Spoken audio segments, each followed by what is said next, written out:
The desert west of the Nile does not look like a place that keeps secrets gently. It looks like a place that crushes them into dust. Beyond the green river bank, where palms and fields soften the edge of Egypt, the land rises suddenly into cliffs of pale limestone, broken ravines, dry channels, and silent folds of rock. In the morning, the cliffs can glow with a warm gold that almost feels merciful. By afternoon, the light hardens, shadows collect in the cuts of the valley, and every opening in the stone begins to resemble a sealed mouth. This is the Valley of the Kings, the royal burial ground of Egypt's new kingdom, and for centuries it was meant to do one impossible thing: hide eternity. The strange thing is that it worked, but only partly. The valley hid kings from casual eyes, from the wide world, from the living cities on the river, and from the monuments that once announced royal death with pyramids visible for miles.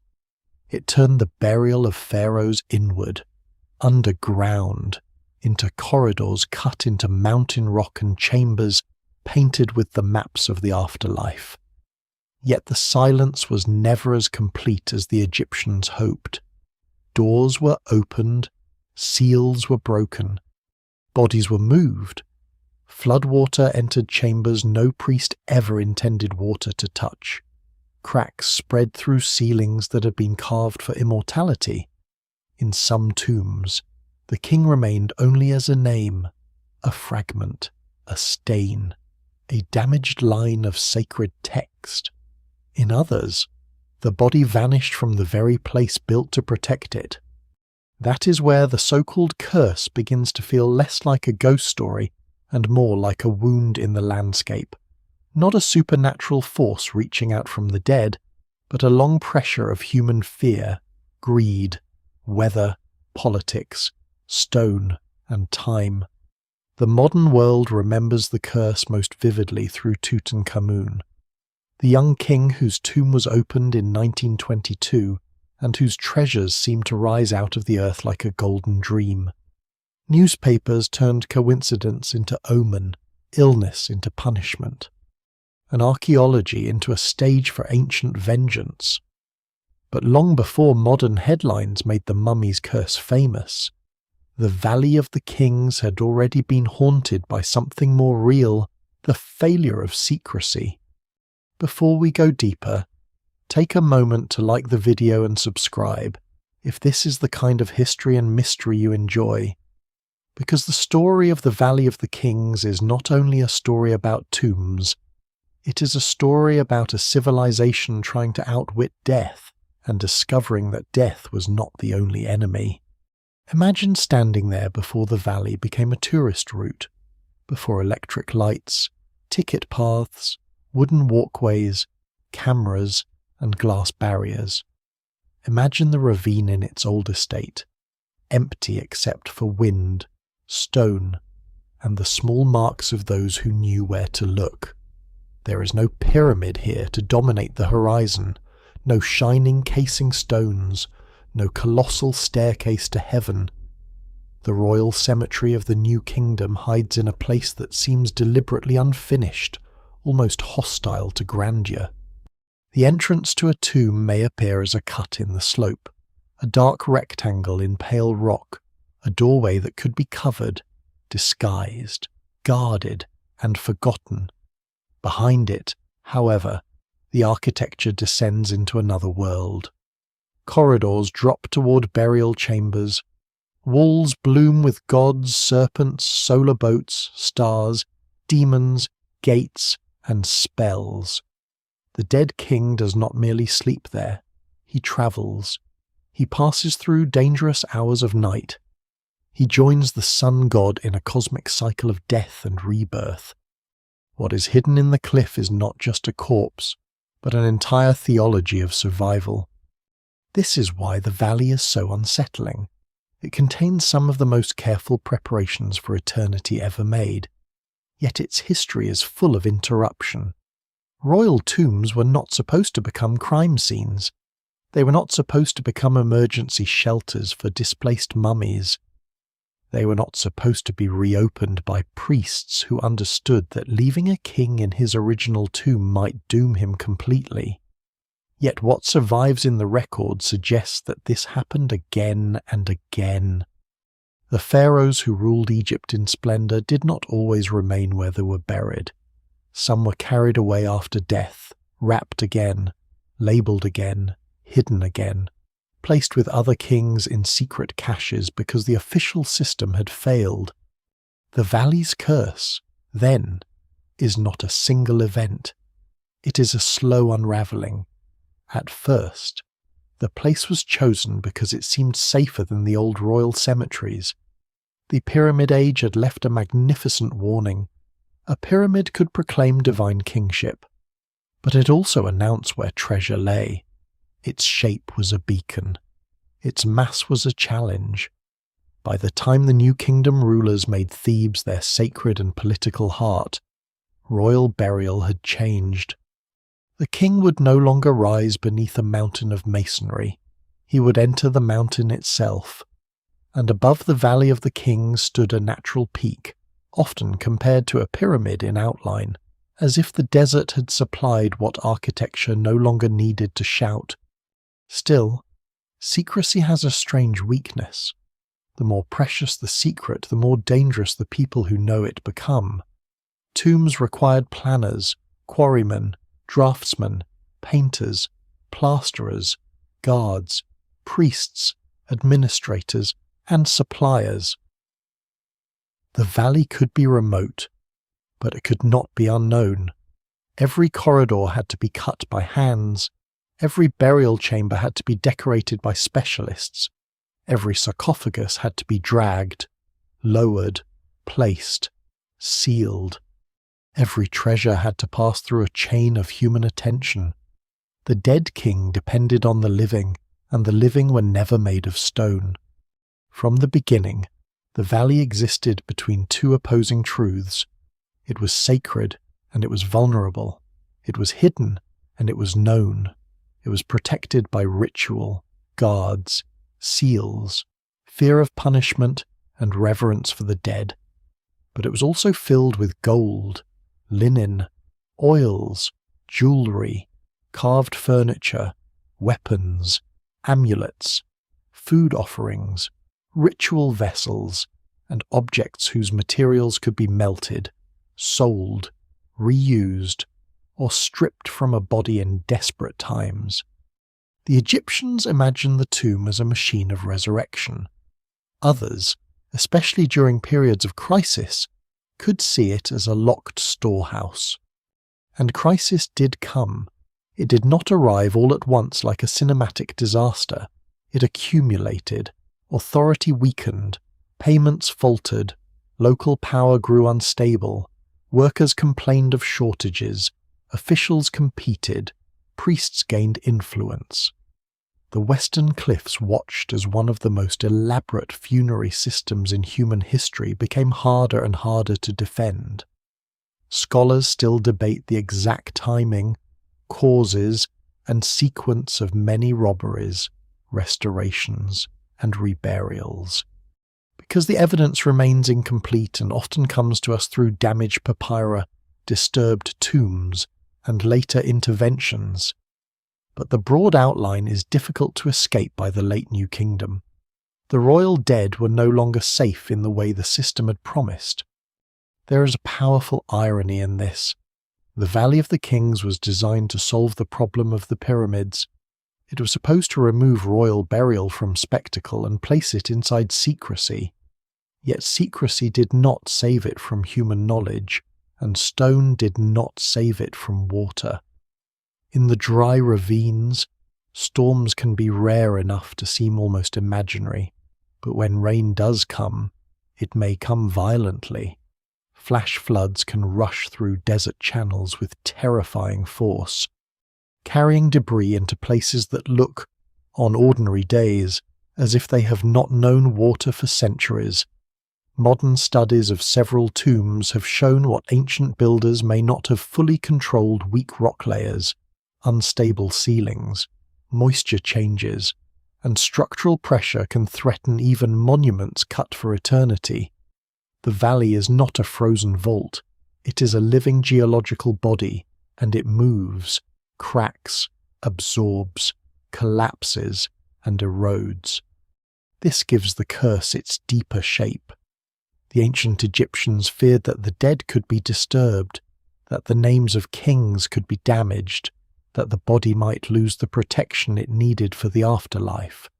Modern visitors fear something more theatrical, a mummy's revenge, a hidden inscription, a fatal breath released from a sealed chamber. But beneath both fears lies a simpler truth. The tomb is never fully under human control, not even when sealed, not even when guarded, not even when carved into cliffs and covered by sacred words. Time enters anyway. When Tutankhamun's tomb was discovered, it seemed at first to be the great exception, a royal burial that had somehow escaped the worst fate of the others. Even that was not entirely true. The tomb had been entered in antiquity, resealed, and left in a state that preserved enough to astonish the world. Its survival was partial, accidental, and fragile. That may be why it became the perfect vessel for modern imagination. Here was a sealed chamber. Here was gold in darkness. Here was a dead king suddenly made famous after more than 3,000 years, and here, almost immediately, was the whisper that something in the valley did not want to be disturbed. But the real story begins much earlier than the newspaper curse. It begins in the decision to abandon visible royal tombs and bury kings in a hidden valley. It begins with the hope that a mountain could protect what a pyramid could not. It begins with the long labour of men who carved the afterlife into stone. It begins with sealed doors and official guards, with ritual purity and practical secrecy, with a civilization convinced that memory could be engineered if enough care, wealth, and sacred knowledge were poured into the earth. And it begins, too, with the first crack in that confidence. The valley still holds that tension. In the heat, its cliffs appear eternal, but their surfaces flake and fracture. In the tombs, painted gods still guide the dead through cosmic night, but their walls bear scars from salt, breath, flood, smoke, touch, and time. The kings once hidden here were among the most powerful people on earth, yet many could not keep possession of their own resting places. That is the mystery at the centre of the Valley of the Kings. Not whether a curse killed those who entered, but why a civilization so devoted to preserving the dead eventually had to remove its kings from the tombs built for them. And so the valley waits, not as a place of simple superstition, but as a landscape of broken promises. Its silence is not empty. It is crowded with sealed doors, stolen gold, emergency reburials, missing bodies, flood-scarred corridors, and the modern fear that every open chamber releases more than dust. The Egyptians came here to hide eternity inside the mountain. What they left behind was something more fragile, and perhaps more haunting. Proof that even the most sacred architecture can become a battlefield between memory and decay. To understand why Egypt carried its kings into this barren valley, it helps to begin on the opposite bank of the Nile, where life was visible, noisy, and green. Thebes was not only a city of houses, workshops, docks, and temple estates. It was a sacred machine, spread across the river like a map of existence itself. On the east bank, the sun rose over Karnak and Luxor, over columns, obelisks, processional roads, incense, hymns, and the daily renewal of divine order. This was the side of sunrise, of public ritual, of kings shown alive before gods. On the west bank, where the sun fell behind the cliffs each evening, the desert became the land of endings, burials, and transformation. The Egyptians did not choose the West because it was simply convenient. They chose it because the sun died there every night and, by sacred logic, prepared there for rebirth. The Valley of the Kings belonged to that Western world, but it was not originally famous in the way it is now. It was not built as a single grand monument. It grew into significance through repeated royal choices, through a change in how kingship imagined death, and through hard lessons inherited from earlier ages. For centuries, Egypt had placed royal tombs beneath or near pyramids, those vast artificial mountains that made divine power visible from a distance. A pyramid was architecture as proclamation. It told the living where the king had gone. It shaped the horizon. It declared that the ruler remained larger than ordinary human memory. But it also carried a fatal weakness. It told everyone, including the desperate and the corrupt, where a royal burial might be found. By the New Kingdom, Egypt's rulers had reason to think differently. The pyramids of earlier kings still stood, but many had been entered, robbed, or damaged over time. The exact history of each violation is not always clear, and scholars still debate the timing of many ancient robberies. But the lesson would have been visible enough: grandeur did not equal safety. The more monumental the tomb, the more it drew attention. So the New Kingdom kings who ruled from Thebes began to separate the pieces of royal death. The tomb itself would be hidden in the desert cliffs. The public cult of the dead king would take place elsewhere, in great mortuary temples built closer to the cultivated land. The body and the ritual image were no longer housed in one obvious monument. They were divided, and that division was meant to protect the most vulnerable part of the system. This was a brilliant solution, at least in theory. A king could still have a temple where priests offered food, drink, incense, and sacred words to maintain his spirit. He could still appear in reliefs, inscriptions, statues, and festival routes. His name could still be spoken in formal devotion, yet his body, the preserved vessel of royal transformation, could be placed far away in a hidden corridor under the mountain. The tomb became secret, while the cult remained visible. Egypt did not abandon spectacle, it redirected it. The living world saw the temple. The dead king lay concealed beyond the cliffs. The valley's natural shape helped the illusion of secrecy. It lies in a dry, twisting system of wadis, with limestone walls rising in rough faces and broken ledges. The paths are narrow enough to control, remote enough to discourage casual approach, and enclosed enough to feel cut off from ordinary space. Above the landscape rises the peak now often called El Kurn, a pointed mountain that resembles a natural pyramid when seen from certain angles. No one can prove with absolute certainty that this resemblance alone determined the choice of the valley, but it is difficult not to feel its symbolic power. The kings no longer needed to build a pyramid if the desert itself already offered one, silent and immense, watching over the hidden dead. Yet the valley was never only a hiding place. It was part of a sacred geography that joined landscape, ritual, politics, and cosmic belief. To the Egyptians, the journey after death was not vague. It had structure. The sun god travelled through the underworld during the 12 hours of night, passing gates, caverns, dangers, divine beings, enemies, and moments of renewal before rising again in the east. Royal tombs of the New Kingdom increasingly became painted versions of that journey. Their walls did not merely decorate the burial space. They instructed, protected, and transformed it. Texts and images from underworld books mapped regions no living person could visit and return from. The king was placed within a divine itinerary, and the tomb became a controlled passage through cosmic darkness. This matters because the valley's secrecy was not born from fear alone. It was born from a profound confidence that hiddenness could be sacred. A tomb did not need to be seen by the world in order to work.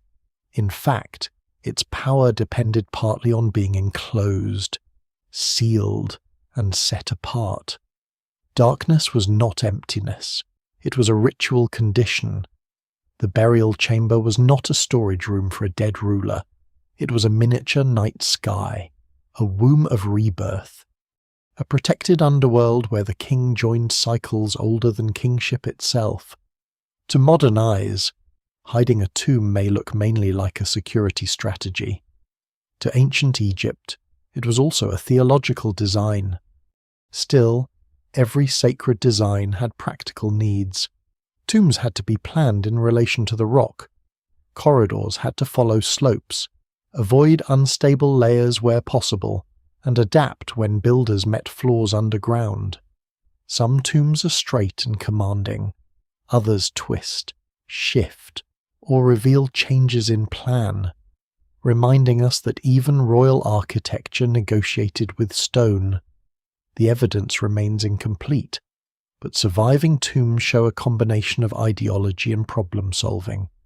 The king might be divine, but his workers still faced dust, darkness, heat, tools, deadlines, bad rock, and the unpredictable demands of cutting a monument into a living mountain. The organization around this work was extraordinary. Across the hills from the valley stood Deir el-Medina, the village of the royal tomb builders, a community unlike almost any other preserved from ancient Egypt. Its inhabitants were skilled, literate enough in many cases to leave records, and tied directly to the most secret work of the state. They knew where tombs were cut. They knew which king occupied which corridor. They knew how chambers were sealed, how passages were blocked, where decoration ended, and how treasures entered. This does not mean the village was a den of criminals. Far from it. It was an official community serving royal ideology at the highest level. But its existence shows the paradox at the heart of the valley secrecy required a workforce, and a workforce meant knowledge spread through human lives. Guardianship also stretched beyond workers, priests, necropolis officials, police, scribes, and administrators all formed part of the Western system. The royal dead were watched not by a single wall, but by overlapping layers of duty. There were seals, inspections, records, punishments, and ritual protections. There were also mortuary temples with their own estates and economies, because feeding a dead king forever required land, labour, and goods. In Egypt's imagination, eternity was not abstract. It had an administration. It needed deliveries, schedules, personnel, storage rooms, offerings, and written accountability. A royal afterlife could be cosmic in meaning and bureaucratic in practice, which is one of ancient Egypt's quieter but more revealing contradictions. For a long time, this system must have seemed durable. The New Kingdom was an age of imperial reach, wealth, military success, and enormous temple construction. Kings such as Thutmose III, Amenhotep III, Seti I, and Rameses II projected power across regions far beyond the Nile Valley. Their monuments were not shy. Egypt presented itself as stable, divinely ordered, victorious, and old beyond challenge. In that world, the hidden tombs of the western cliffs did not represent retreat. They represented refinement. The king was powerful enough to be celebrated in temples and protected in secret at the same time. But the seeds of future failure were already present in the design. The valley was hidden, but not inaccessible. Sacred, but not immune to hunger. Guarded, but dependent on the guards. The tomb was separated from the temple, but both required a functioning state. If wages failed, if officials became corrupt, if the necropolis police could be bribed, if priests and administrators began to serve competing interests, the royal burial ground could not defend itself. A sealed door is only as strong as the society that respects the seal. This is why the move from pyramids to hidden tombs feels so haunting in hindsight. It was not foolish, it was logical, sophisticated, and deeply rooted in Egyptian belief. The New Kingdom rulers saw the dangers of visible monuments and answered with the mountain. They used landscape as architecture. They transformed the West Bank into a theatre of death and renewal. They placed the king beneath cliffs that seemed eternal and surrounded him with words meant to guide him through the night. Yet no single explanation fully accounts for what happened later, because the failure came from many directions at once. The valley did not fall because one idea was wrong. It fell because every protection, human and natural, eventually met a pressure it could not withstand. So the story moves deeper into the mountain. The royal tomb is no longer a pyramid on the horizon, but hidden passage descending into darkness. Outside, the sun drops behind the Theban cliffs as it has done for thousands of years.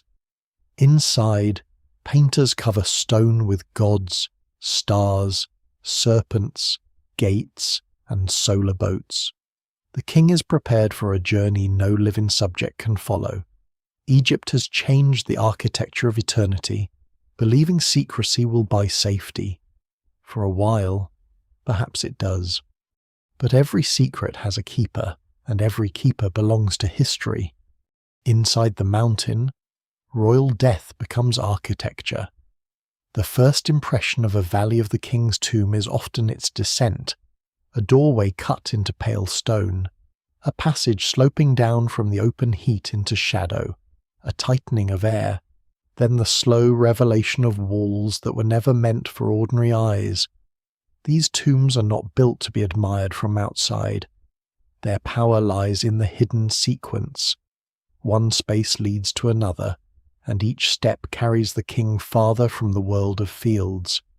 Courts, soldiers, servants, sunlight, and human noise into a carefully shaped underworld where every image has work to do. The valley itself appears rough and irregular, but the tombs beneath it follow ideas of remarkable order. A royal tomb is not merely a tunnel with a burial chamber at the end, it is a ritual path. Corridors, stairways, wells, pillared halls, side chambers, and burial rooms form a kind of sacred geography in miniature. The king's final resting place is also a journey, and that journey reflects one of the central hopes of Egyptian kingship, that the dead ruler will not vanish into darkness, but will pass through it, master it, and rise renewed with the sun. The body lies still, but the tomb imagines motion everywhere. In earlier New Kingdom tombs, the plan can be more sharply angled, as if the route bends through the mountain in stages. Later tombs often become straighter, more axial, more processional, with long corridors drawing the eye toward the burial chamber. Scholars still debate the exact symbolic meaning of every architectural change, because tomb plans could be shaped by reign length, rock quality, theological fashion, available labour, and practical accidents underground. Yet the pattern is clear enough to feel deliberate. As royal funerary thought develops, the tomb becomes not only deeper or grander, but more intensely textual and cosmic. It turns stone into a book that the dead king inhabits. The walls speak in images. There are boats carrying the sun god through night. There are gods with human bodies and animal heads, serpents coiled like living borders, stars scattered across ceilings, protective figures holding knives, gates watched by beings whose names must be known, and registers of the underworld arranged with a precision that can feel almost mathematical. These scenes are not decoration in the modern sense. They are not there to entertain visitors, because visitors were not part of the plan. They are tools. They identify dangers, name divine forces, map the invisible world, and place the king inside a cycle of destruction and rebirth. In the tomb of Seti I, one of the largest and most elaborate royal tombs in the valley, this ambition reaches a breathtaking scale. Corridors and chambers are filled with finely carved and painted religious texts, including great compositions of the afterlife that present the night journey of the sun in ordered stages. The tomb seems to insist that no part of the king's passage should be left unguarded by knowledge. Yet even this masterpiece, made for a ruler who projected strength and sacred legitimacy, carries the valley's contradiction. Its beauty depends on stone that can fracture. Its painted underworld lies inside geology that can weaken. Its halls, so majestic in concept, are also physical cavities beneath a mountain. The Egyptians knew stone had qualities and dangers. Tomb builders adjusted to faults, altered plans, abandoned some cuts, and worked around the stubborn realities of the cliff. What survives in the record suggests a constant negotiation between ideal form and resistant material. The king might require an eternal house, but the mountain did not always cooperate. Some passages show changes in slope or direction. Some tombs remain unfinished. Some chambers reveal haste, interruption, or adaptation after a king died sooner than expected. The afterlife had theology, but it also had deadlines. Death did not wait politely for architecture. When a pharaoh died, the burial had to be prepared according to ritual time. The body underwent mummification, offerings were assembled, priests performed rites, and the tomb had to be ready enough to receive its royal occupant. A long reign allowed greater expansion and decoration. A short reign could leave a tomb smaller, incomplete, or borrowed from another plan. This is one reason the valley feels so human despite its divine subject matter. Behind every smooth wall and sacred figure is the pressure of labour, weather, politics, and mortality. The king may be a god in ideology, but he can still die before the painters finish. The burial chamber was the deepest emotional centre of this world. Here the sarcophagus stood, often massive, often made of hard stone, a final container within containers. Around it were objects meant to sustain, protect, identify, and transform the king. The chamber might evoke the night sky, the womb of the earth, or the hidden realm through which the sun passes before dawn. In some tombs, the ceiling glows with astronomical imagery, making the dead king lie beneath a universe controlled by sacred order. The room is underground, but it does not feel merely subterranean. It is an attempt to place the dead at the centre of cosmic renewal. Protection was everywhere. It was written into texts, carved into walls, wrapped into amulets, sealed into doors, and embedded in ritual performance. The Egyptians feared disorder not as an abstract idea, but as an active force that threatened both the living and the dead. A tomb robber was not simply a thief. He was a violator of the cosmic and social order that allowed the king to become effective in the afterlife.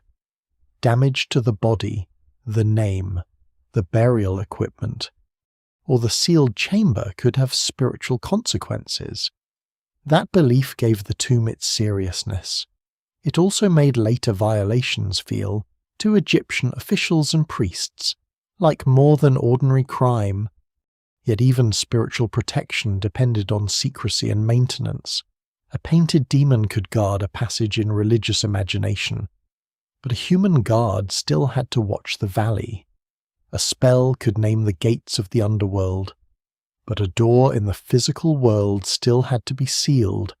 A sarcophagus could enclose the royal body, but wood, linen, resin, gold, and jewellery could still tempt people who no longer trusted the state to feed them.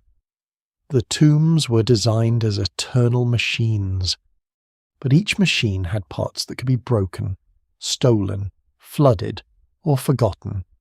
One lesser-known detail that gives the valley a strange intimacy is the evidence of human presence left outside the polished royal programme. In and around tombs, researchers have found workmen's marks, sketches, ostraca, graffiti, corrections, traces of planning, and signs of ancient intervention that reveal the tombs not as frozen monuments, but as working sites. The sacred images can feel timeless, yet they were made by men measuring walls, mixing pigments, sharpening tools, carrying lamps, and probably complaining about ordinary difficulties in the shadow of divine kingship. The royal afterlife was created by specialists who knew both theology and fatigue. Light itself shaped the work. Deep inside the tombs, decoration required artificial illumination. Lamps had to burn without filling the chambers with too much soot. Surfaces needed plastering, smoothing, outlining, colouring, and sometimes correction. Pigments turned stone into skin, water, sky, flame, gold, and night. The finished walls suggest a world beyond time, but their making belonged to time completely. Each figure appeared stroke by stroke, under dim light, in confined air, as the deadline of royal death approached. This makes the Valley of the Kings more than a cemetery. It is a hidden archive of Egyptian thought under pressure. The tombs show what the monarchy wanted death to mean: continuity, order, solar rebirth, divine union, eternal identity. But they also show what death actually demanded: labour, secrecy, materials, surveillance, and trust.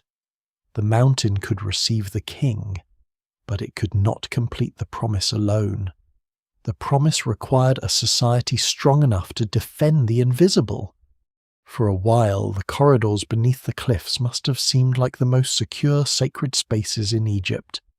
The doors were sealed, the passages were blocked, the king lay surrounded by words of power. Above him, the valley appeared empty to anyone who did not know its map. But emptiness can be deceptive. The same passages that guided the dead king through the night also preserved knowledge of where he lay. The same walls that promised protection also enclosed treasure. The same mountain that hid the tomb also trapped it inside stone that could crack, flood, and shift. The valley's strength and weakness were carved from the same rock. The hands that carved the royal afterlife did not belong to invisible servants. They belonged to a community with houses, families, complaints, rivalries, jokes, debts, prayers, illnesses, festivals, and records so unusually rich that the workers of Deir el-Medina sometimes feel more alive to us than the kings they served. Their village stood in the western desert, tucked between the cultivated Nile world and the hidden valley, close enough to the royal tombs to be useful, far enough from ordinary life to remain controlled. It was not a large settlement, but it occupied one of the most sensitive positions in Egypt. Its people knew the secrets of the dead. Deir el-Medina was a planned village, created for the skilled men who cut and decorated the tombs of pharaohs and royal family members. Its ancient name was connected with the place of truth, a phrase that carries a sacred weight, as if the workers were not merely labourers but servants of a divine order. They were not peasants dragged from fields for seasonal work. They were specialists, stonecutters, draftsmen, painters, sculptors, carpenters, plasterers, scribes, foremen, and support workers formed a community sustained by state rations and tied directly to royal funerary projects. Their work was secret, technical, and sacred. The king's body might lie hidden in the mountain, but the king's eternity passed first through their hands. The village itself was modest compared with temples and tombs, but its archaeological record is extraordinary. Streets, house foundations, chapels, rubbish deposits, written ostraca, letters, legal documents, sketches, and personal notes reveal a world of daily detail rarely preserved from antiquity. We see workers absent from duty because of illness, religious obligations, family matters, or brewing beer. We see disputes over property, accusations of theft, domestic tensions, deliveries of grain, complaints about delayed rations, and lists of tools and materials. One surprising detail is how much of this world survives not in grand inscriptions, but on broken limestone flakes and pottery sherds used like scrap paper. Royal eternity was designed on stone walls, but ordinary frustration was written on fragments tossed aside. This closeness between the sacred and the ordinary gives Deir el-Medina its strange power. A man might spend his working hours painting the hidden chambers of a pharaoh's tomb, carefully outlining gods who guarded the hours of the night, then return home to argue over borrowed goods or worry about whether grain payments would arrive. He might know the sacred names of underworld beings and also know the price of sandals, oil, and firewood. He might help carve texts meant to preserve a king forever while living in a house small enough for every neighbour to hear too much. The valley's mystery was made by people whose lives were intensely human. Their daily movement was part of the security system. Workmen travelled from the village through desert paths toward the royal tombs, often staying in work huts closer to the valley during the working week. The route was not casual. Access to the necropolis had to be organised, watched, and recorded. Teams were divided into left and right gangs, with foremen supervising labour and scribes tracking attendance, supplies, and progress. The work was physically demanding, especially in tomb corridors where heat, dust, darkness, and poor air made every task harder. Yet it also required artistic discipline. The walls of a royal tomb were not random surfaces. They had to be prepared, gridded, outlined, corrected, painted, and sometimes carved in relief according to religious programs and royal standards. The workers' knowledge was therefore deep and dangerous. They knew which tombs were active. They knew when a king's burial was nearing completion. They knew what kinds of materials entered the valley. They could see patterns of guard activity, sealing procedures, and official concern. They knew the weaknesses of stone, the arrangement of corridors, and the hidden chambers behind blocked passages. This does not mean Deir el-Medina should be imagined as a community of thieves waiting for opportunity. That would flatten a complex society into suspicion. Most of these men likely understood their work as honourable, skilled, and sacred. But the system placed knowledge in human bodies, and human bodies lived under economic pressure. No design could remove that risk. The village also shows that royal tomb building depended on political stability far beyond the valley. Rations had to come from state stores. Administrators had to maintain deliveries. The workers had to believe that the system feeding them would continue. When payments failed, work could stop. One of the most famous episodes from Deir el-Medina is the labour strike under Ramesses III, when workers protested because their rations were delayed.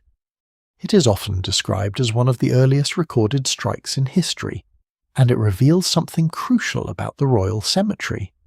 Even the hidden afterlife of kings depended on bread. A tomb could be filled with spells about cosmic renewal, but the men carving those spells still needed grain, oil, fish, vegetables, and wages. This is one of the cracks that would later widen. The royal burial system looked eternal from the outside because its imagery was eternal, but its operation was economic and administrative. If the state faltered, the necropolis faltered. If supplies broke down, morale changed. If officials diverted resources, resentment grew. If the men who knew the tombs became desperate, unpaid, or entangled with corrupt superiors, the valley's secrecy became unstable.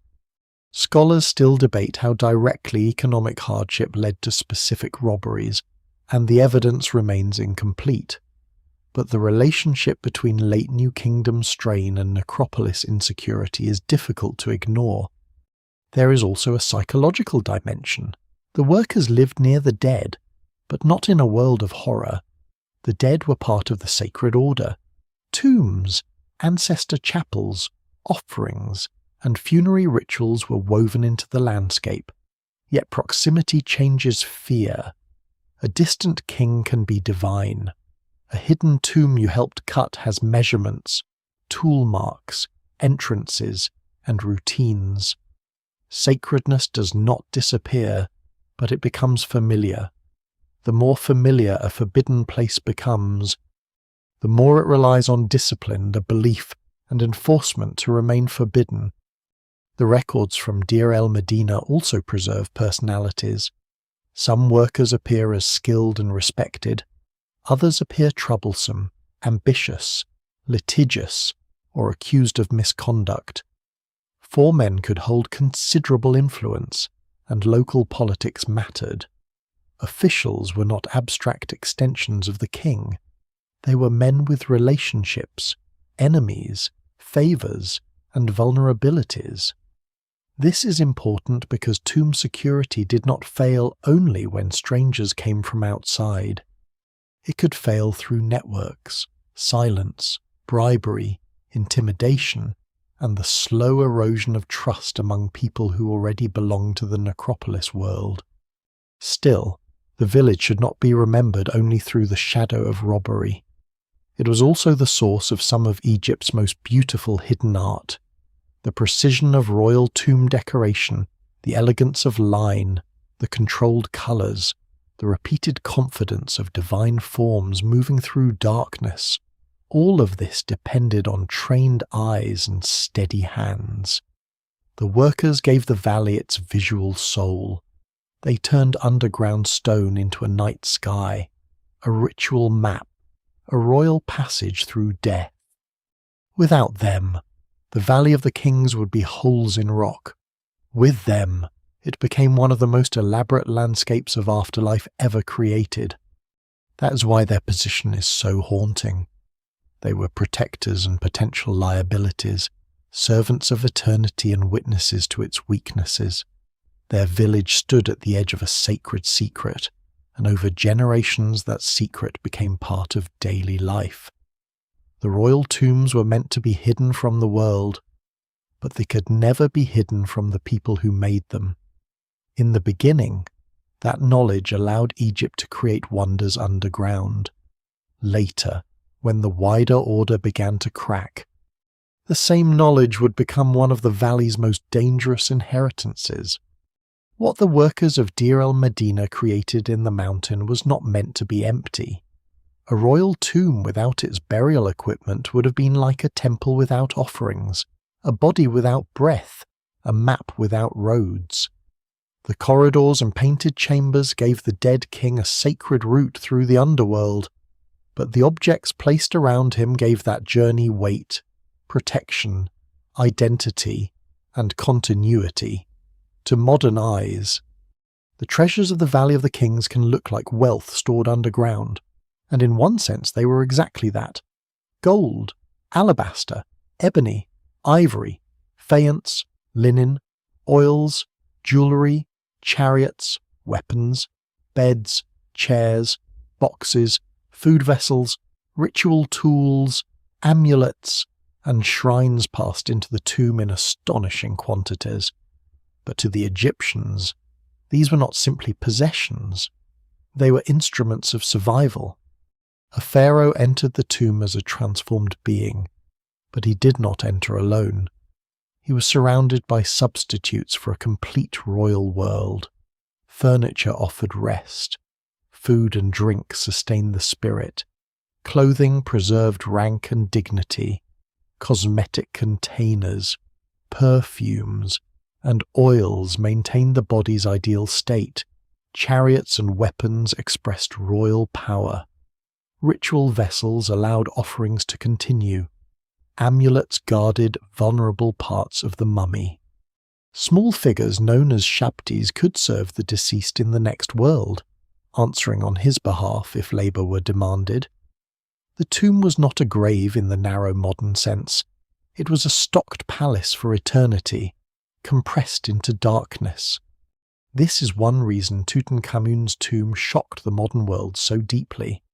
It was not the largest royal tomb, nor the most architecturally magnificent, and even it had been disturbed in antiquity.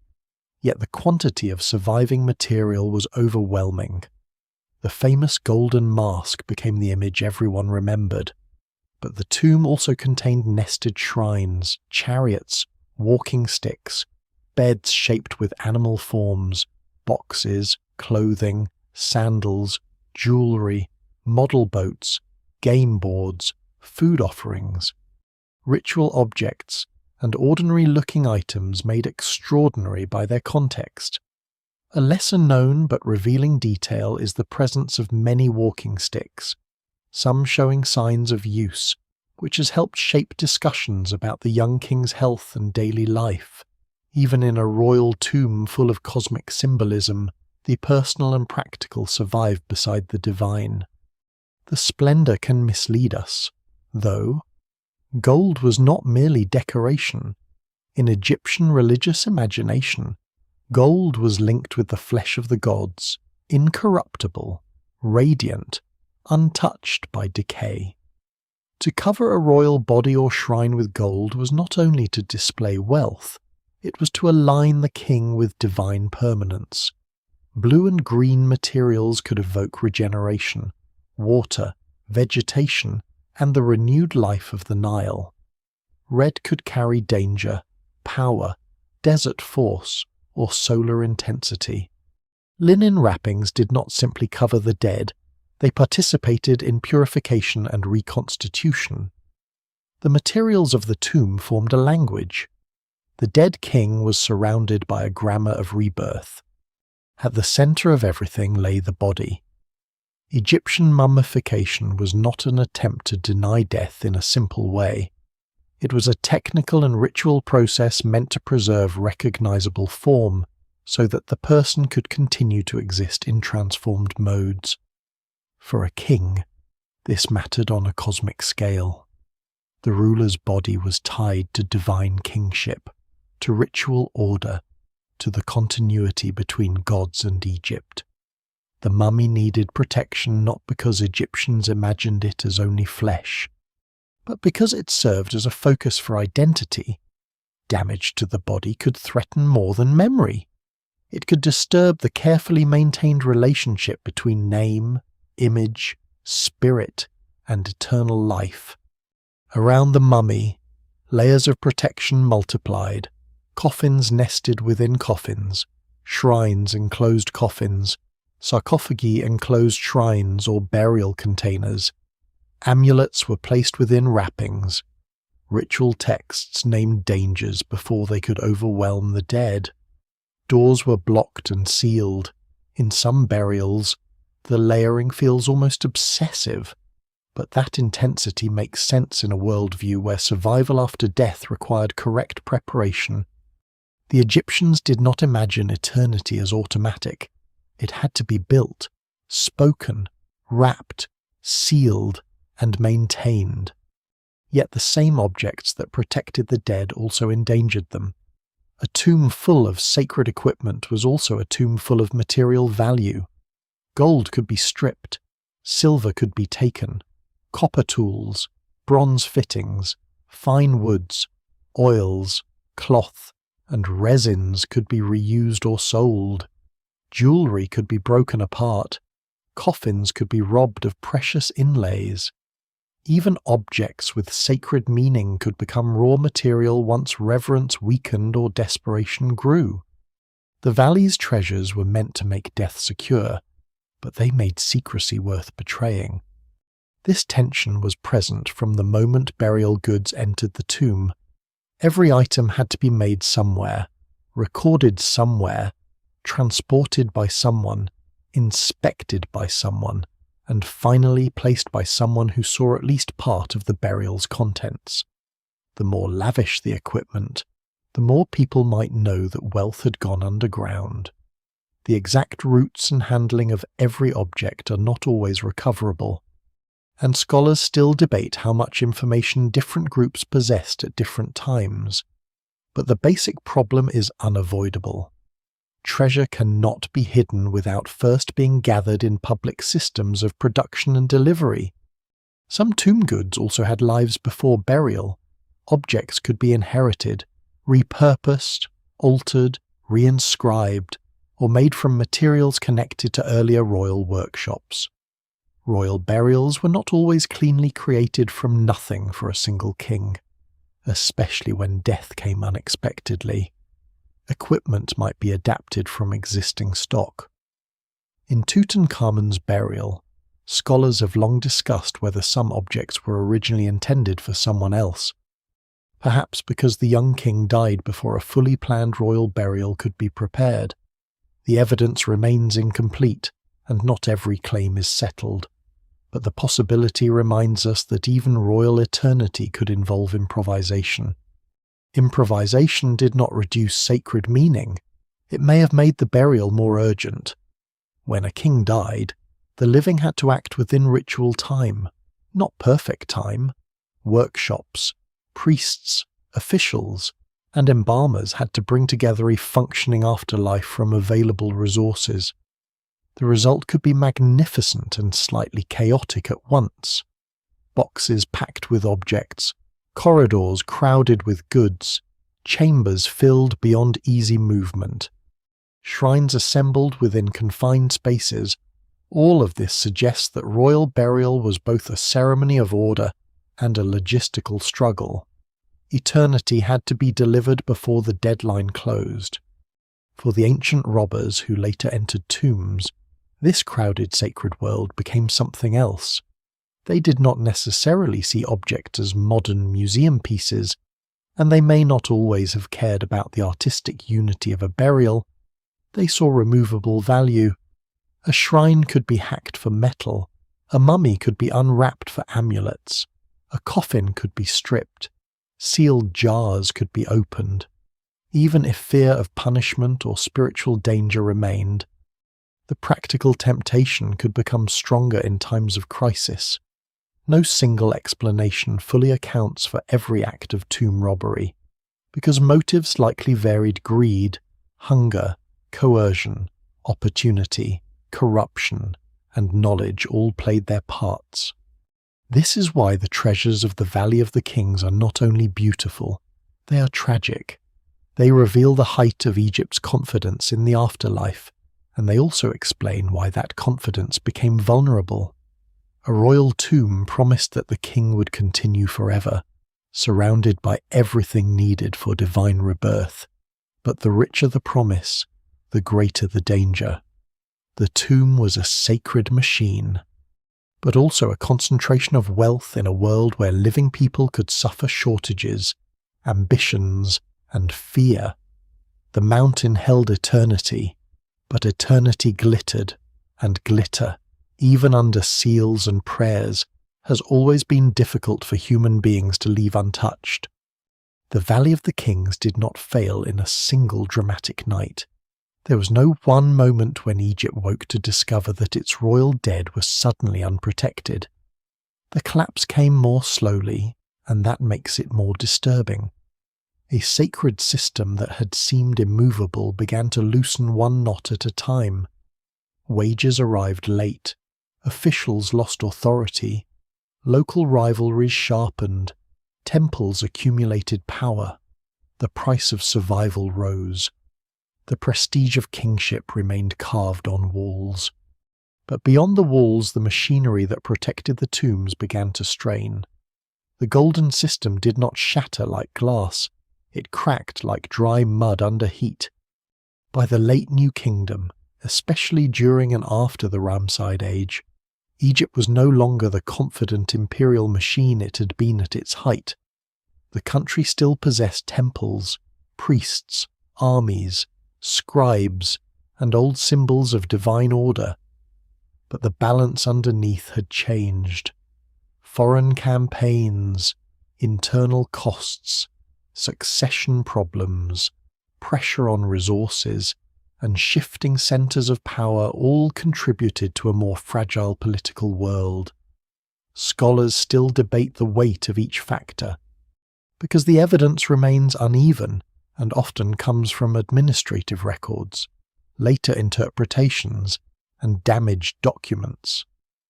But what survives in the records suggests a society where royal authority could still speak in the language of eternity while struggling to enforce order in ordinary life. This tension can be felt most clearly in the Western necropolis. The royal tombs depended on a supply chain that reached far beyond the valley. Grain had to be collected and distributed. Workers had to be paid in rations. Guards had to be maintained. Priests had to perform rituals. Officials had to inspect sealed spaces and punish violations. A tomb might be hidden in rock, but its safety depended on bread, oil, cloth, wood, metal, scribes, police, and political obedience. When any part of that chain weakened, the mountain did not become less sacred, but it became less secure. The workers of Deir el-Medina felt these pressures directly. Their surviving records show not only artistry and devotion, but also frustration. Delayed rations were not an inconvenience in a modern, bureaucratic sense. They were a threat to households. Payments in grain and goods supported families, servants, animals, trades, and obligations. When deliveries failed, the sacred work of tomb building could stop. The famous strike under Ramesses III reveals the practical foundation beneath royal immortality. The men building eternity could lay down their tools when the state failed to feed them. That detail is almost painfully human. The afterlife of pharaohs depended on labourers who could go hungry. The strike was not a revolution against belief. It was a demand that the system fulfill its side of the bargain, yet it exposed something dangerous. If workers could no longer assume that royal administration would provide for them, then the moral and practical relationship between state and necropolis had changed. Loyalty had limits. Sacred duty did not erase empty storage jars. The royal tombs still glowed with divine imagery, but the community that made and guarded them lived in the unstable world of late New Kingdom economics. In that gap between sacred ideal and daily hardship, the valley's future trouble began to gather. Corruption also appears in the shadows of the record. Ancient Egypt had officials, courts, inspections, and punishments, but it also had patronage, bribery, intimidation, favoritism, and the quiet power of people who could manipulate procedure. Tomb robbery was rarely as simple as a lone thief slipping through the rocks by moonlight. In many cases, it required knowledge, opportunity, and protection. A person had to know where to go, what to break, how to avoid guards, where to sell or hide stolen goods, and whom to trust. This points toward networks rather than isolated acts.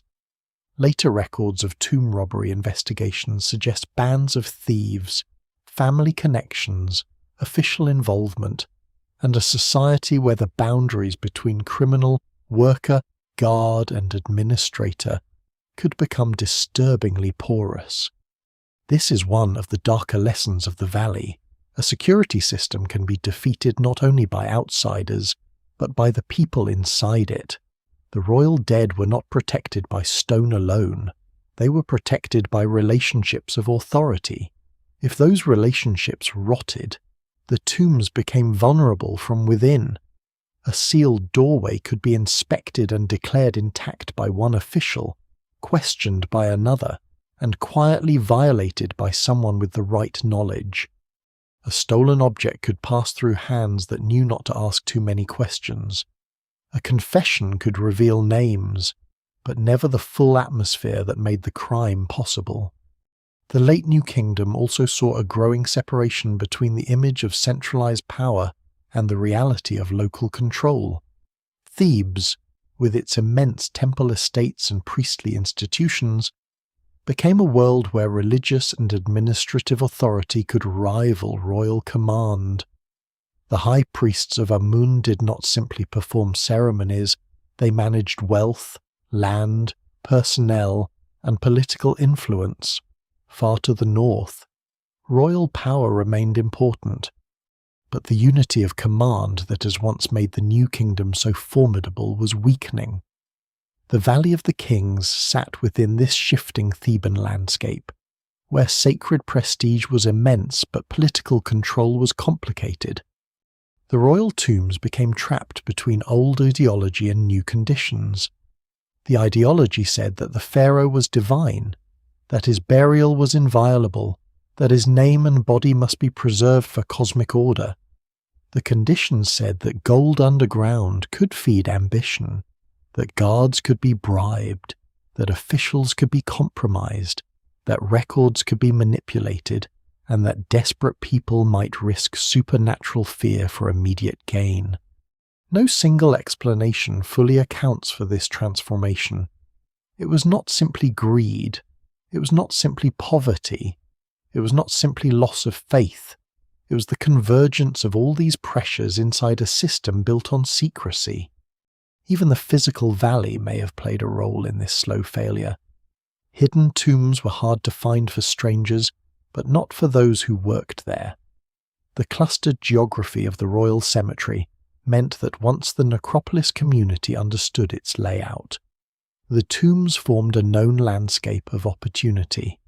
Some entrances were concealed, but others could be remembered, marked by subtle features, or rediscovered.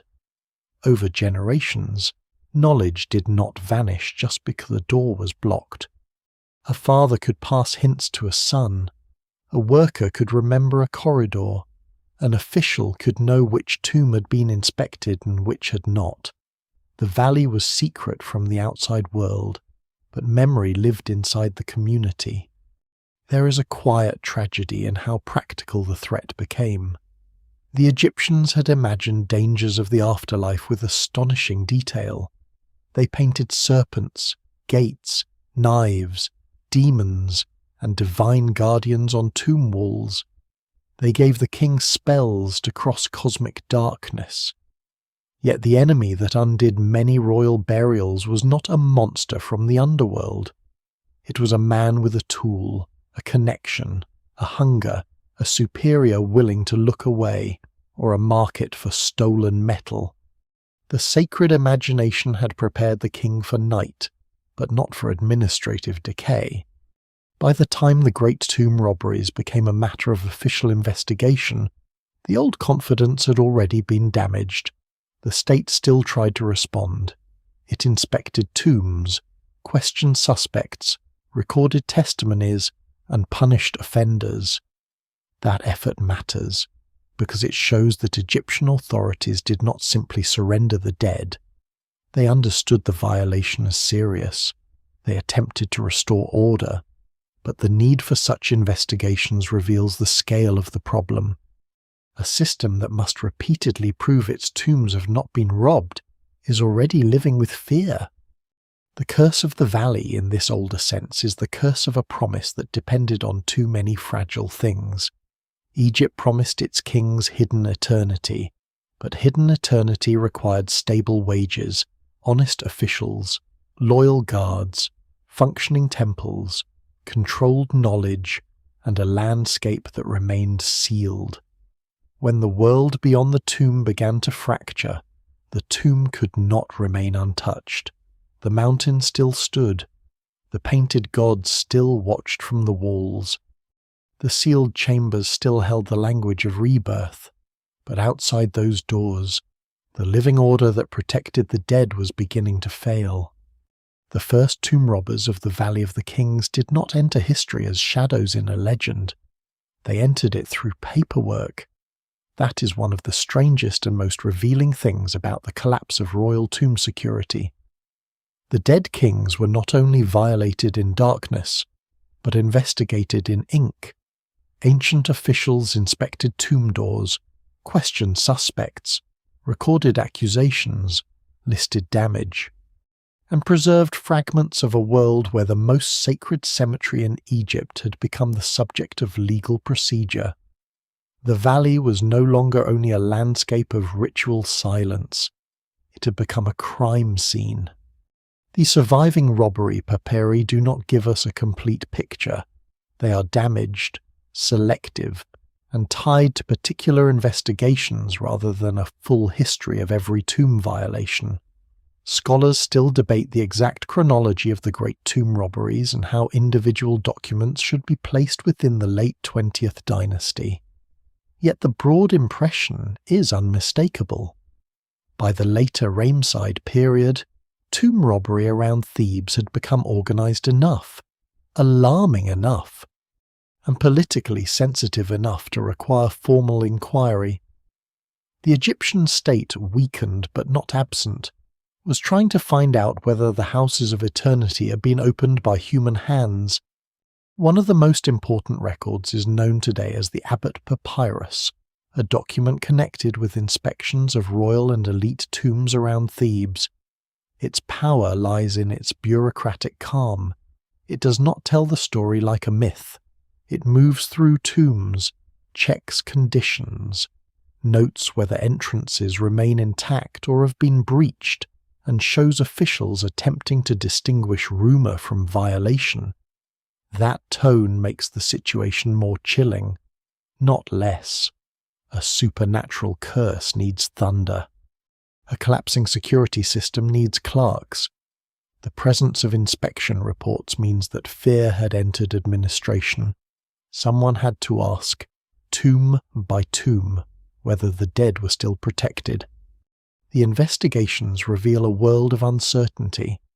Some tombs were found intact. Others had been entered. Reports could be contested. Officials might disagree.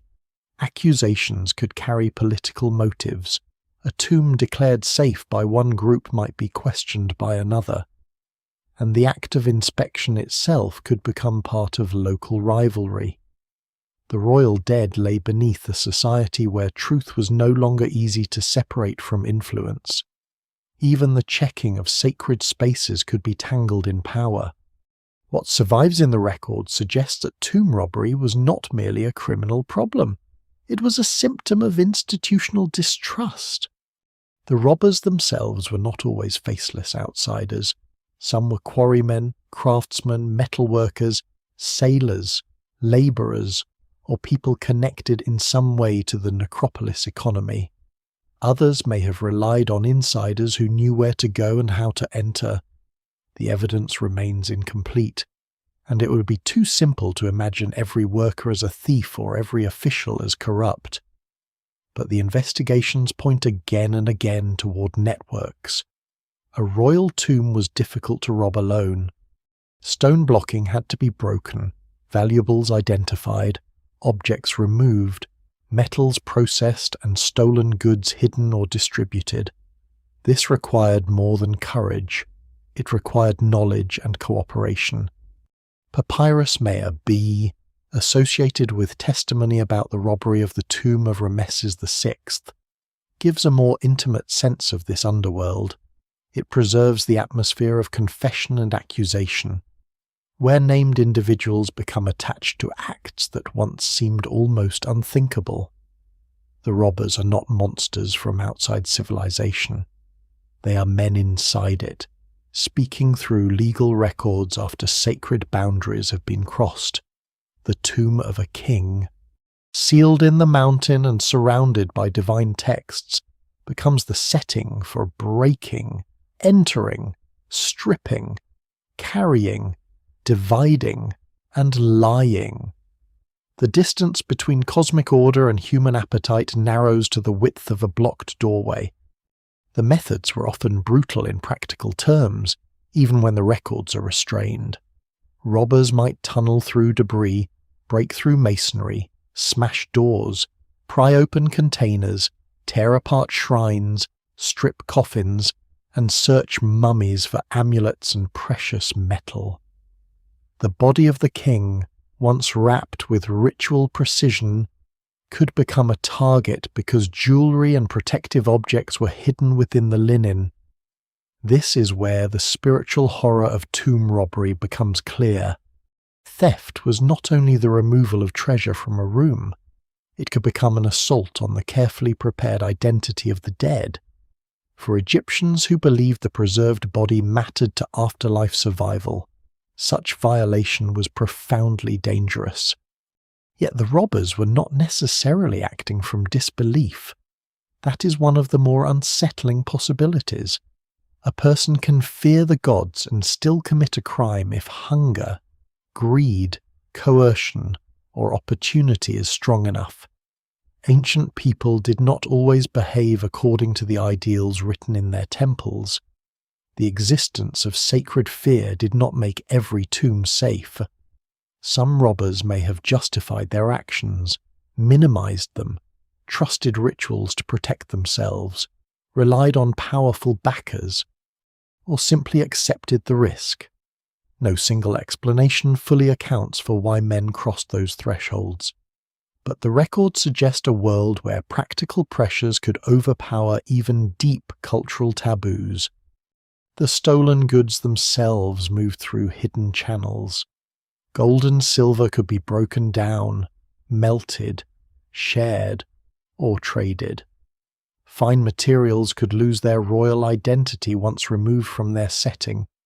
A sacred object in a burial chamber might become metal weight in another context. This transformation is part of the tragedy. The tomb assembled objects into a meaningful universe. Robbery disassembled that universe into commodities. A shrine stopped being a divine enclosure and became valuable material. A coffin stopped being a royal skin and became something to strip. A necklace stopped being protection and became payment. Officials responded with interrogation and punishment, but even here the record feels unstable. Confessions in ancient legal systems could be shaped by pressure, fear, or torture, so modern scholars treat them carefully.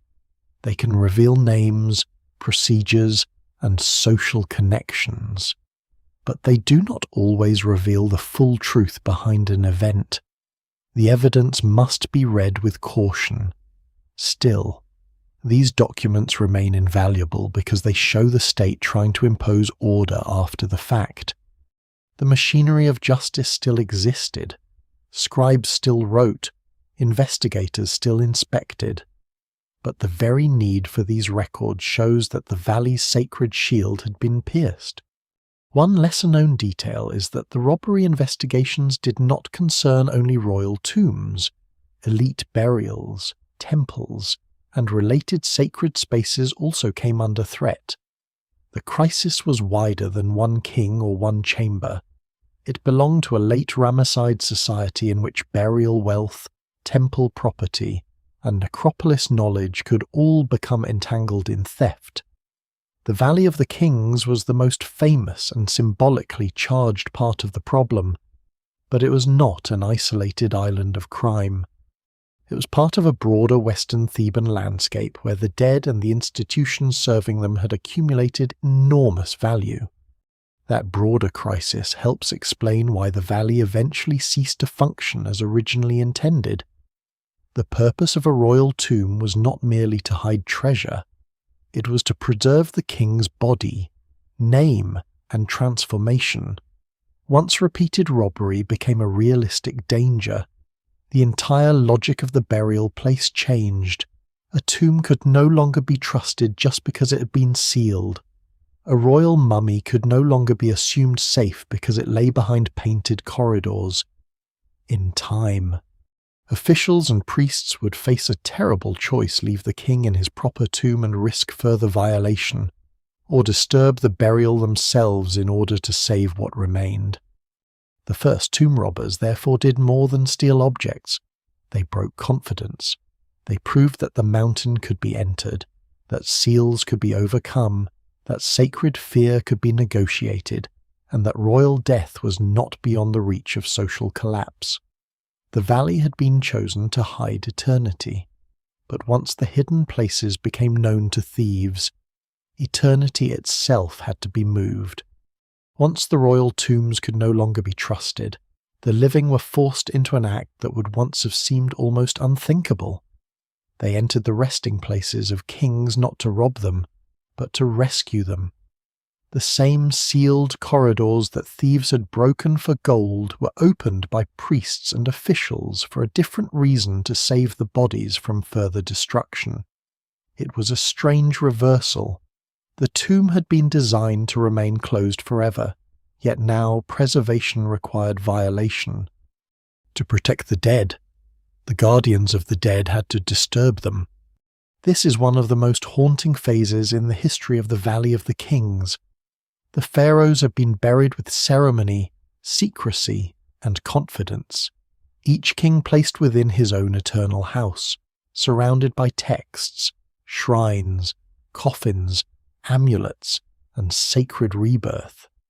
But by the end of the New Kingdom and into the troubled centuries that followed, some of those houses had become unsafe. Robbers had entered, valuables had been stripped, mummies had been damaged, tomb entrances were known. Political authority was divided. The old system of royal burial, based on secrecy and sacred fear, had been compromised. What survived had to be saved in a new way. The people who carried out this rescue were not modern archaeologists, and they were not sentimental preservationists in the modern sense. They were priests, necropolis officials, and agents of religious institutions trying to preserve what mattered most, according to their own world: the royal body, the name, the sacred identity, and the possibility of continued existence after death. Gold could be lost, tomb furniture could be removed, outer coffins could be stripped or replaced. But if the mummy could be protected, if the king's identity could be maintained, then something essential might survive. In a civilization where the body remained bound to the afterlife, saving the mummy was not an antiquarian gesture. It was a spiritual emergency. The process was careful, but it was also practical. Royal mummies were inspected, rewrapped, sometimes repaired, and labelled with notes that help modern scholars reconstruct their journeys. Dockets written on linen or coffins can record names, dates, and actions taken by priests. These brief inscriptions are among the most moving documents in Egyptian funerary history because they show the dead being handled again, not in the full splendour of first burial, but under the pressure of crisis. A king who once entered his tomb as the centre of a cosmic ceremony might later be carried out by lamplight, stripped of much of his original equipment, wrapped again, and hidden in a place never intended as his royal house. The evidence remains incomplete, and scholars still debate the exact sequence of many removals and reburials. Some mummies may have been moved more than once. Some may have passed through temporary hiding places before reaching the caches where they were found in modern times. Some identifications have been revised or questioned through anatomical study, inscriptions, and modern imaging. Yet the broad reality is clear. The Valley of the Kings ceased to be the final resting place for many of the kings it was built to hold. The dead were made mobile. That mobility is shocking because Egyptian royal burial was meant to do the opposite. The tomb anchored the king. It fixed him in sacred geography. His mortuary temple, his name, his offerings, his images, and his hidden body belonged to a ritual arrangement that linked place and eternity. When priests moved a mummy, they were breaking one part of that arrangement to preserve another. It was an act of damage control in the deepest sense. The proper tomb had failed, so the improper hiding place became necessary.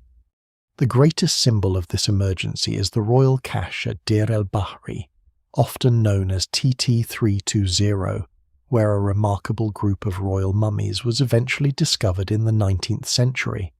Hidden in a cliffside tomb, the cache contained the bodies of kings, queens, and royal family members from different reigns, gathered together in a way that would have been unimaginable at their first burials.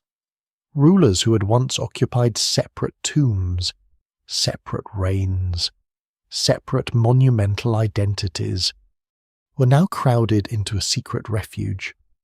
The effect is both magnificent and heartbreaking, the empire of individual royal eternities reduced to a shared hiding place.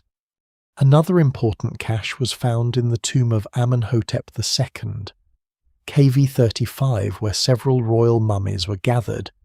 This tomb, originally made for one king, became part of a later strategy of concealment. Amenhotep III, for example, did not remain forever in the place originally prepared for him. His mummy was moved by ancient priests, showing the official geography of royal death had broken down. To modern visitors, royal tombs can feel like destinations. To the ancient priests of crisis, they became way stations, places to evacuate, reuse, or avoid. The reburials also reveal a hierarchy of salvage. The original burial assemblage might be lost, but the body could be saved. The original coffin might be damaged, but another could be used. A king's mummy might be placed in a coffin not originally made for him, or a coffin could be reinscribed, adapted, and reused. But in the crisis of ancient Thebes, reuse was not necessarily disrespect. It could be preservation under pressure. The priests were working with what remained. There is a lesser-known sadness in the rewrapping labels and restored bodies. They show care, but not victory. They tell us that someone still believed these kings mattered enough to protect, yet they also admit that the first promise had failed. A mummy restored is a mummy that has been endangered. A reburial docket is a quiet confession that the tomb no longer guarantees safety. The priests were not reversing collapse, they were managing its consequences.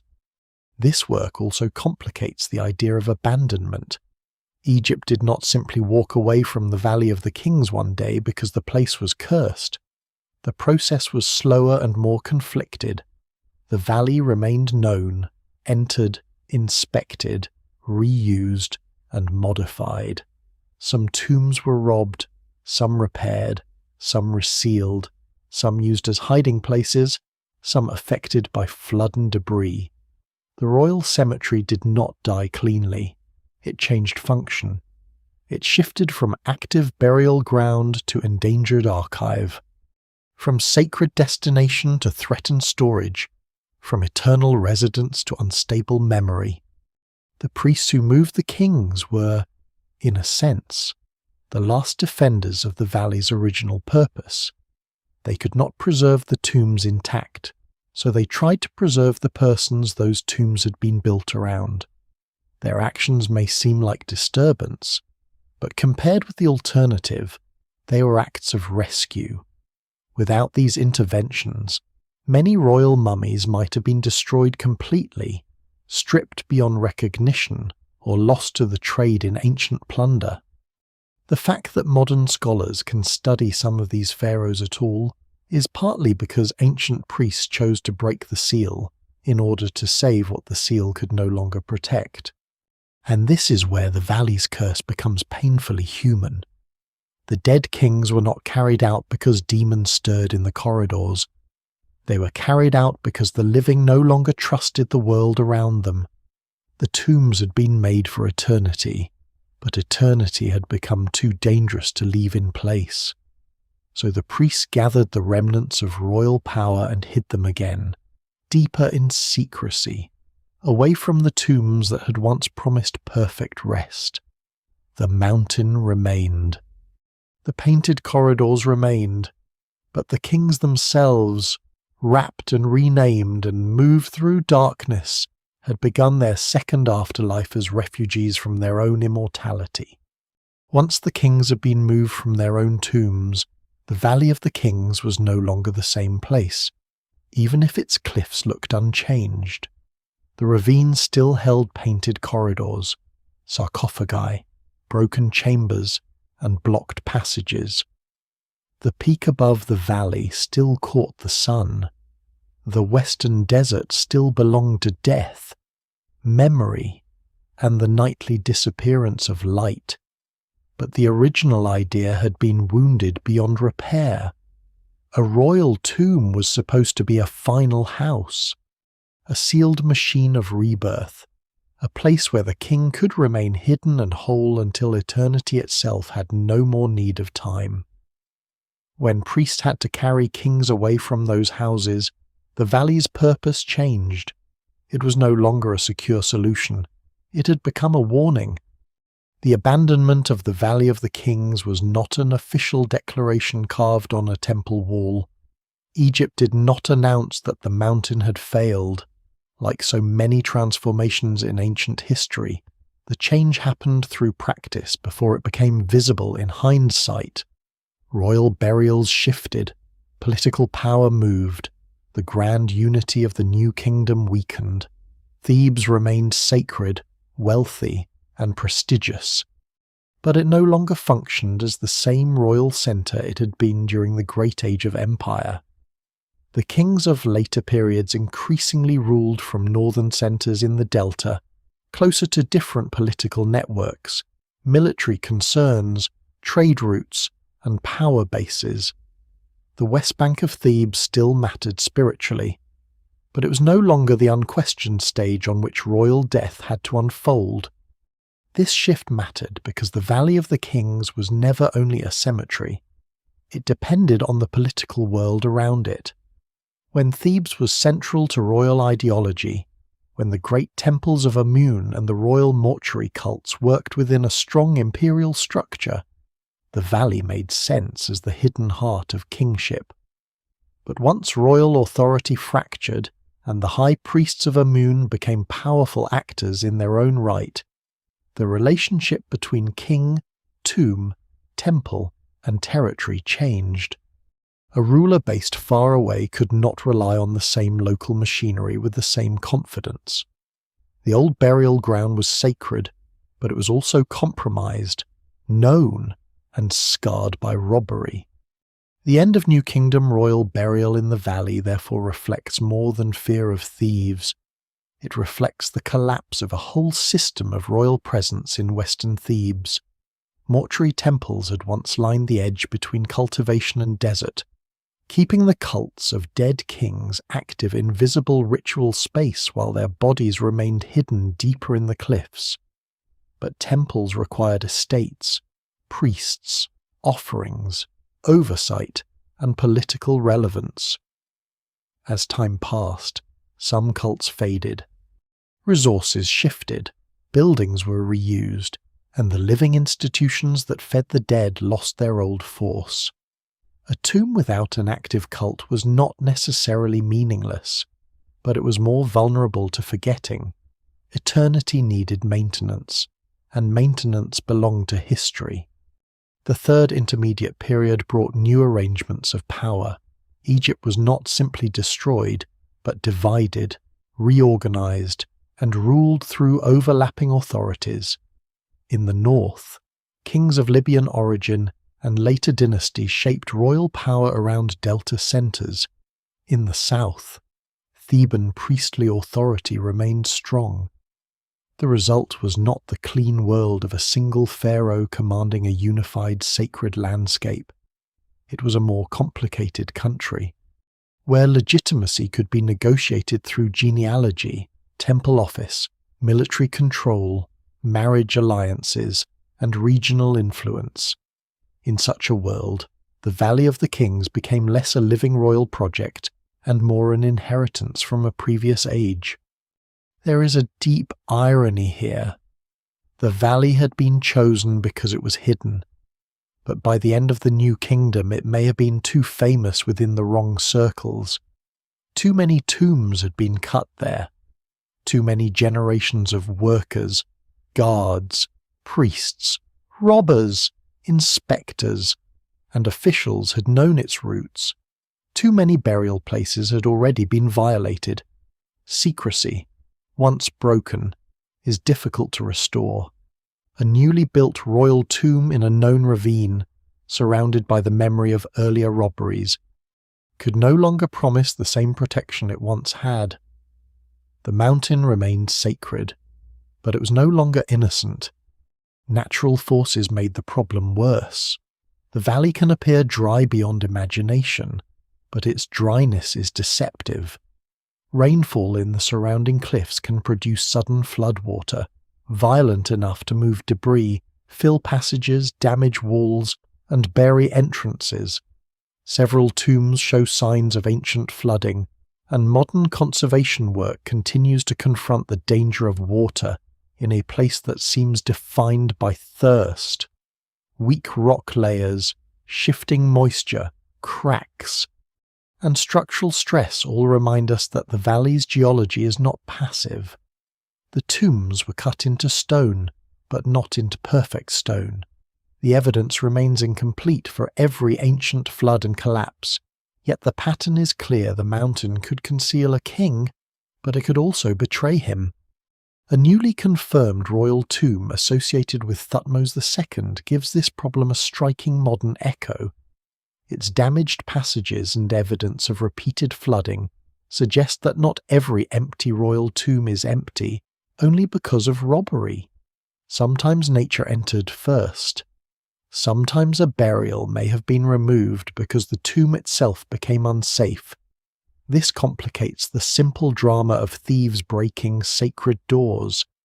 The valley's abandonment was shaped not only by human violation, but by the realization that hidden rock chambers could be fragile, unstable, and vulnerable to forces no seal could command. By later periods, Egyptian royal burial traditions continued, but they took different forms in different places. Kings were buried closer to their ruling centers, sometimes within temple precincts or other protected sacred areas, rather than in a remote Theban valley. These choices were shaped by politics, security, theology, and practical control. No single explanation fully accounts for every shift, because Egyptian history after the New Kingdom is not a single downward line. There were restorations, revivals, foreign rulers adopting Egyptian forms, and moments of renewed monumental ambition. But the Valley of the Kings no longer stood at the centre of royal burial. Its great age had ended. The silence that followed was not immediate emptiness. Priests still entered tombs. Ancient visitors left graffiti. Some spaces were reused. Some entrances disappeared beneath debris.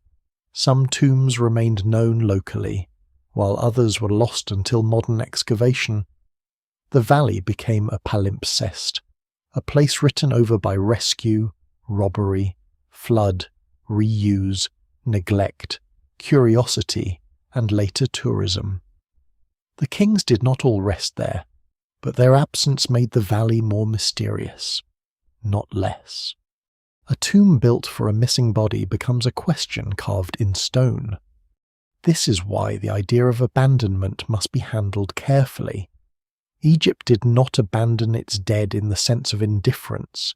In many cases, priests moved them precisely because they still cared. Later rulers did not stop believing in royal afterlife because a modern kind of skepticism had arrived. Instead, the old Theban model lost its practical and political foundation. The valley was not rejected as meaningless. It was left behind because the conditions that had made it useful could no longer be trusted. So the Valley of the Kings fell silent in stages. First, secrecy failed, then security failed, then the bodies moved, Then royal geography shifted. The tombs remained, but their role changed from active houses of eternity to sealed remnants of a vanished system. Beneath the cliffs, painted gods continued their endless work on the walls, guiding kings through night after night. But the kings themselves were no longer always there to follow. The valley had become a sacred theatre after the actors had been carried away. A royal tomb does not become forgotten all at once. It passes through degrees of memory. First, the priests know it, then the inspectors know it, then the robbers know it, then a few local people know a doorway half buried in rubble, a passage that smells of dust, a chamber where old paintings still glow in the dark. Later, travellers know only rumours. A name fades from the entrance. A flood leaves a crust of mud across a corridor. A ceiling cracks. Sand and stone slide down the slope. The tomb remains in the mountain, but the world that understood it has gone. After the Valley of the Kings ceased to serve as Egypt's main royal burial ground, it did not become a sealed, untouched archive. That is one of the illusions modern imagination often brings to ancient places, the idea that abandonment means preservation. In truth, abandonment can be another kind of exposure. Without constant official care, tomb entrances could be blocked by debris or reopened by curiosity. Some corridors became accessible to later visitors. Some spaces were reused in practical or religious ways. Some tombs were entered so often that their walls became layered with ancient graffiti, names, prayers, and marks left by people who came long after the kings for whom the tombs had been cut. The valley's later history is uneven because each tomb followed its own fate. Some were famous in antiquity. Others vanished under rubble until modern exploration. Some were known but misunderstood. Others were entered, emptied, and forgotten again. The evidence remains incomplete, because the same forces that disturbed the tombs also disturbed the record of their disturbance. A broken door can tell us that someone entered, but not always who. A smoke stain may suggest later use, but not always why. A Greek or Latin graffito can prove a visitor stood there centuries after the pharaoh's burial, but it cannot restore everything that visitor thought he was seeing. By the Greek and Roman periods, Egypt itself had become a land of ancient wonders even to people who lived within its borders or ruled it from abroad. The great temples still functioned in changing ways, but many royal tombs had already become monuments of a vanished age. Visitors could enter some of them not as priests defending eternity, but as travellers encountering the deep past. They left marks on walls, sometimes beside sacred images whose original meaning they may only partly have understood. One lesser-known detail of the valley is how much later graffiti survives in some tombs, creating an accidental record of ancient tourism. The tombs were already old enough to inspire awe before modern archaeology existed. This later visitation changed the tombs in subtle and not-so-subtle ways. Lamps darkened ceilings. Hands touched painted surfaces. Names were scratched where no ancient tomb artist intended them. Dust shifted under feet. In some cases, empty chambers may have offered shelter, storage, or secluded space for later communities. During late antique and Christian periods, parts of the Theban necropolis saw reuse by monks and hermits, especially in tombs and funerary spaces outside the strict royal valley, as well as in surrounding cliffs. The sacred geography of pharaohs became, in places, a landscape of new religious life. This was not always an act of hostility toward the past. Often it was reuse of available shelter in a region dense with abandoned stone spaces, but reuse always changes memory. The valley also suffered from the more indifferent violence of nature.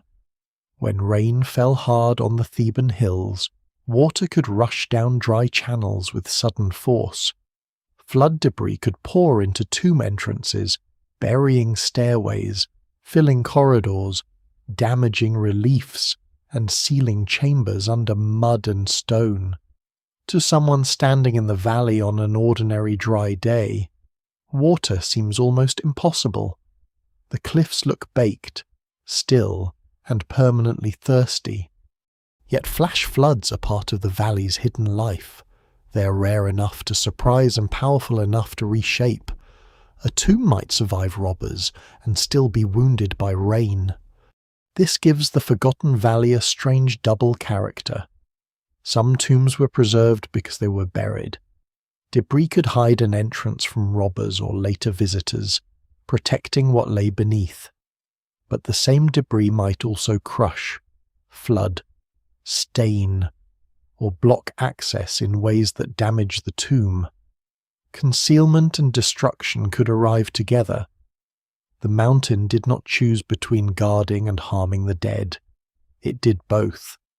Scholars still debate the details of many tomb histories because the traces are mixed ancient robbery, later visitation, priestly restoration, flood damage, structural weakness, and modern excavation can overlap in the same space. The tomb of Seti I, rediscovered in the early 19th century, became famous for its scale and beauty. But even such a magnificent monument did not pass unchanged through time.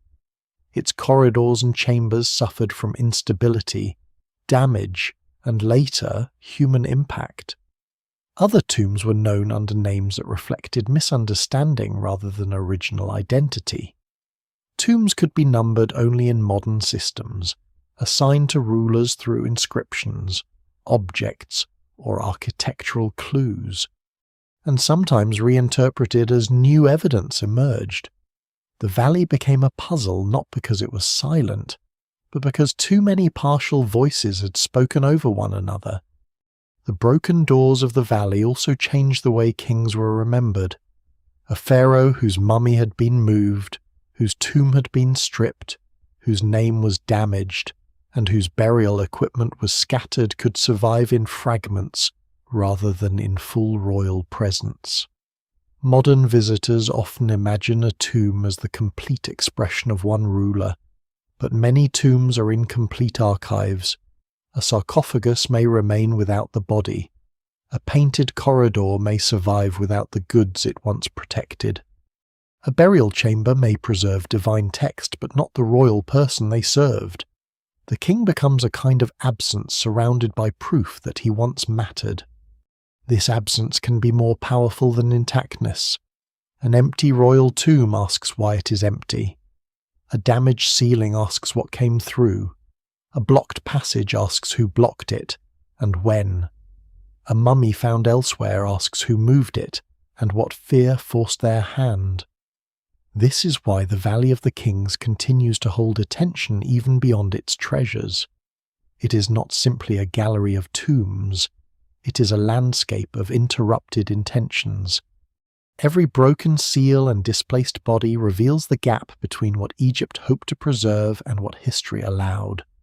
By the time early European travellers and collectors began pushing into the valley with growing intensity, they did not encounter a pristine royal cemetery, waiting patiently for science.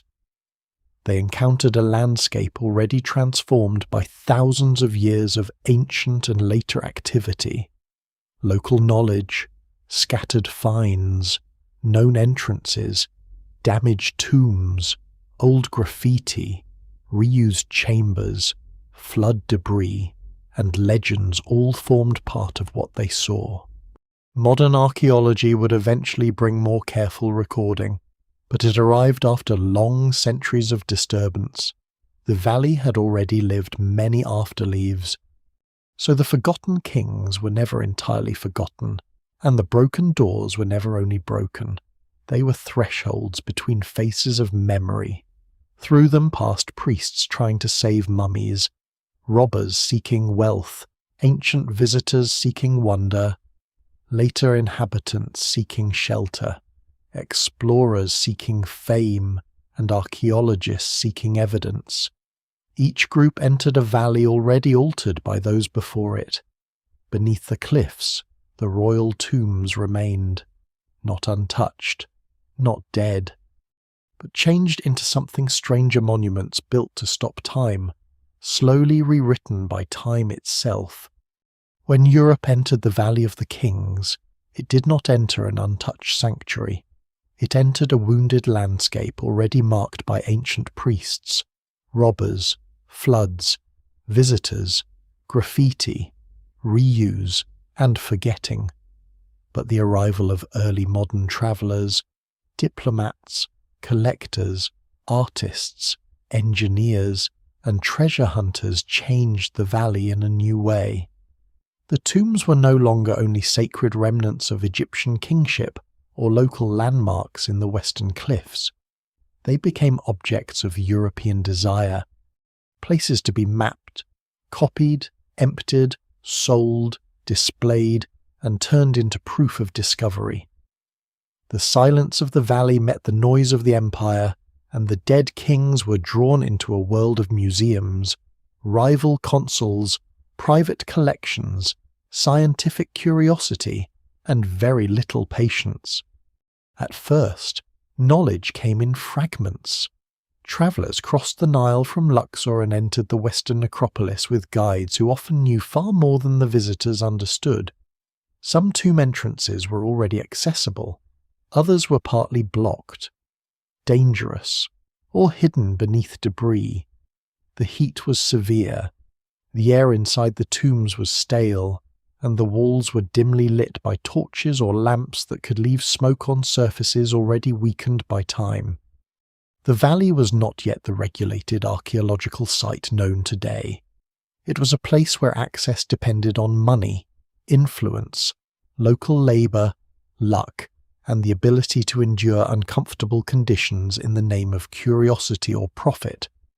The 18th and early 19th centuries brought a growing European hunger for Egyptian antiquities. Ancient Egypt had long fascinated outsiders, but Napoleon's expedition at the end of the 18th century intensified that fascination dramatically. Soldiers, scholars, engineers, and artists helped make Egypt into a vast field of study and possession for Europe's imagination. The great illustrated records that followed made Egyptian monuments visible to readers far away, even when these readers could not understand the language carved on the walls.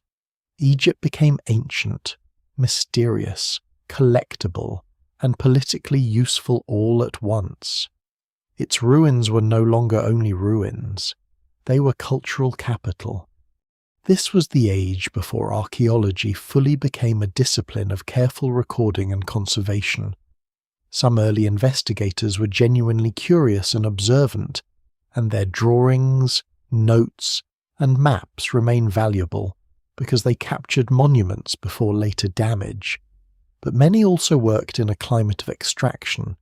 Antiquities were prizes, statues, reliefs, coffins, papyri, jewellery, and fragments of tomb decoration could be removed, shipped, displayed, or sold. What survives in museums today often carries this complicated history preservation through removal, knowledge through damage, admiration mixed with possession. The evidence remains incomplete for many individual objects, because early collecting did not always record where things came from with the precision modern scholars would want. In the Valley of the Kings, one of the most famous figures of this period was Giovanni Battista Belzoni, a former circus strongman turned explorer and antiquities agent, whose energy was almost as large as his reputation.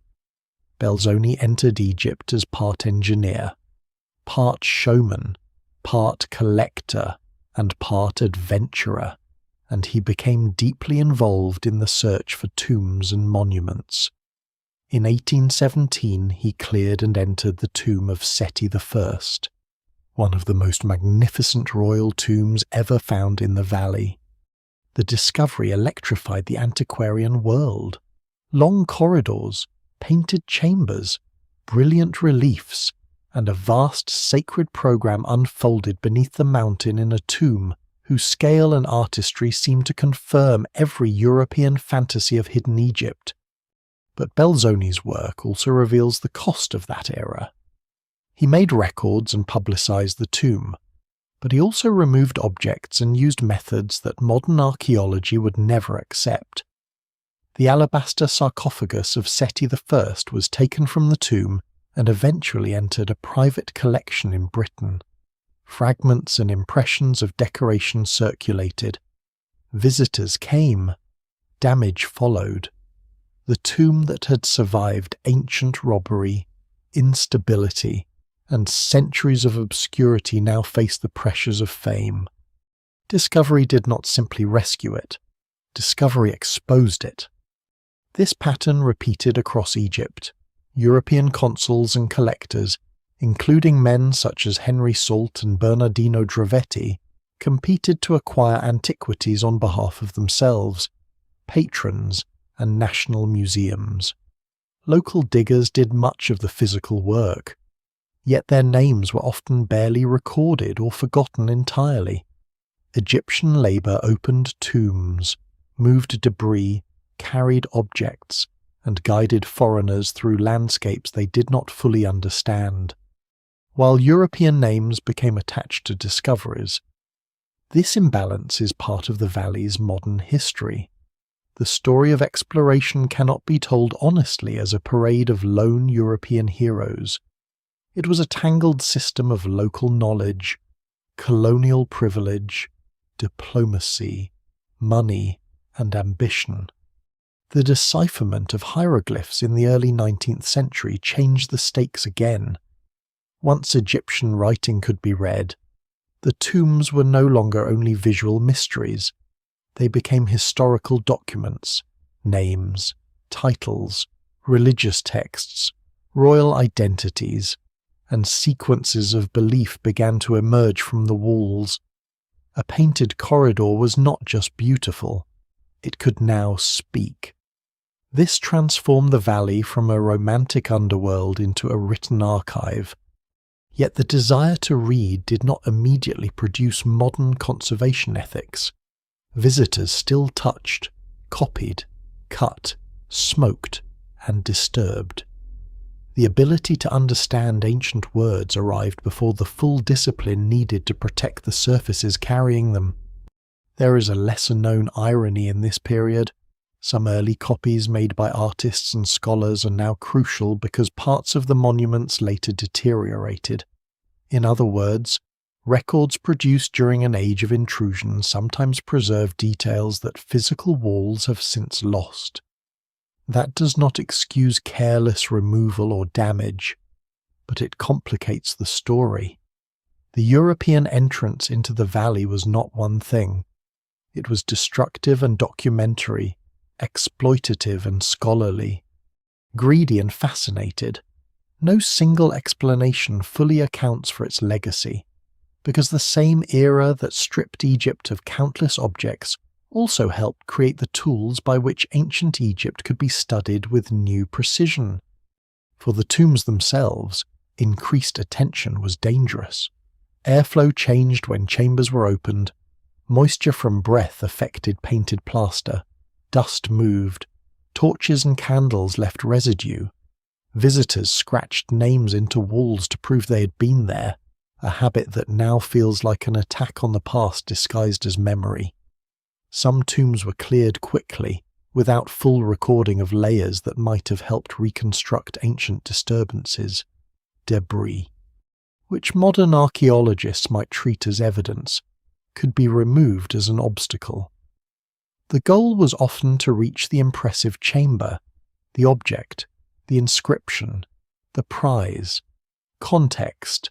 The quiet fabric that gives evidence meaning was too often sacrificed. Still, something important changed as the 19th century progressed. Egyptology began to develop more systematic methods. Scholars became more attentive to inscriptions, chronology, royal names, artistic styles, and historical reconstruction. The valley was mapped, numbered, compared, and increasingly drawn into a scientific framework. This did not happen overnight, and it did not erase the damage already done. But it marked a transition from treasure-seeking toward archaeology, from possession toward documentation, from wonder alone toward evidence. The valley was becoming a field of study, even as it remained a place of competition and desire. Europe's entrance also created the conditions for the modern curse legend. The more the tombs were presented as sealed, forbidden, and ancient beyond comprehension, the more their opening could be imagined as a violation with consequences. Romantic literature, newspaper sensationalism, imperial fantasy, and genuine archaeological discovery all fed the same appetite. Egypt became a mirror in which modern audiences saw both science and superstition. The Valley of the Kings, already haunted by real histories of robbery and rescue, became the perfect stage for a new kind of haunting, the fear that the past might punish those who disturbed it. By the early 20th century, the valley was no longer forgotten, and it was no longer merely a quarry for collectors. It had become famous, watched, contested, and still unfinished. Many tombs were known, some were badly damaged, others remained hidden. Archaeologists had better tools than Belzoni's generation, but they also carried the weight of all who came before.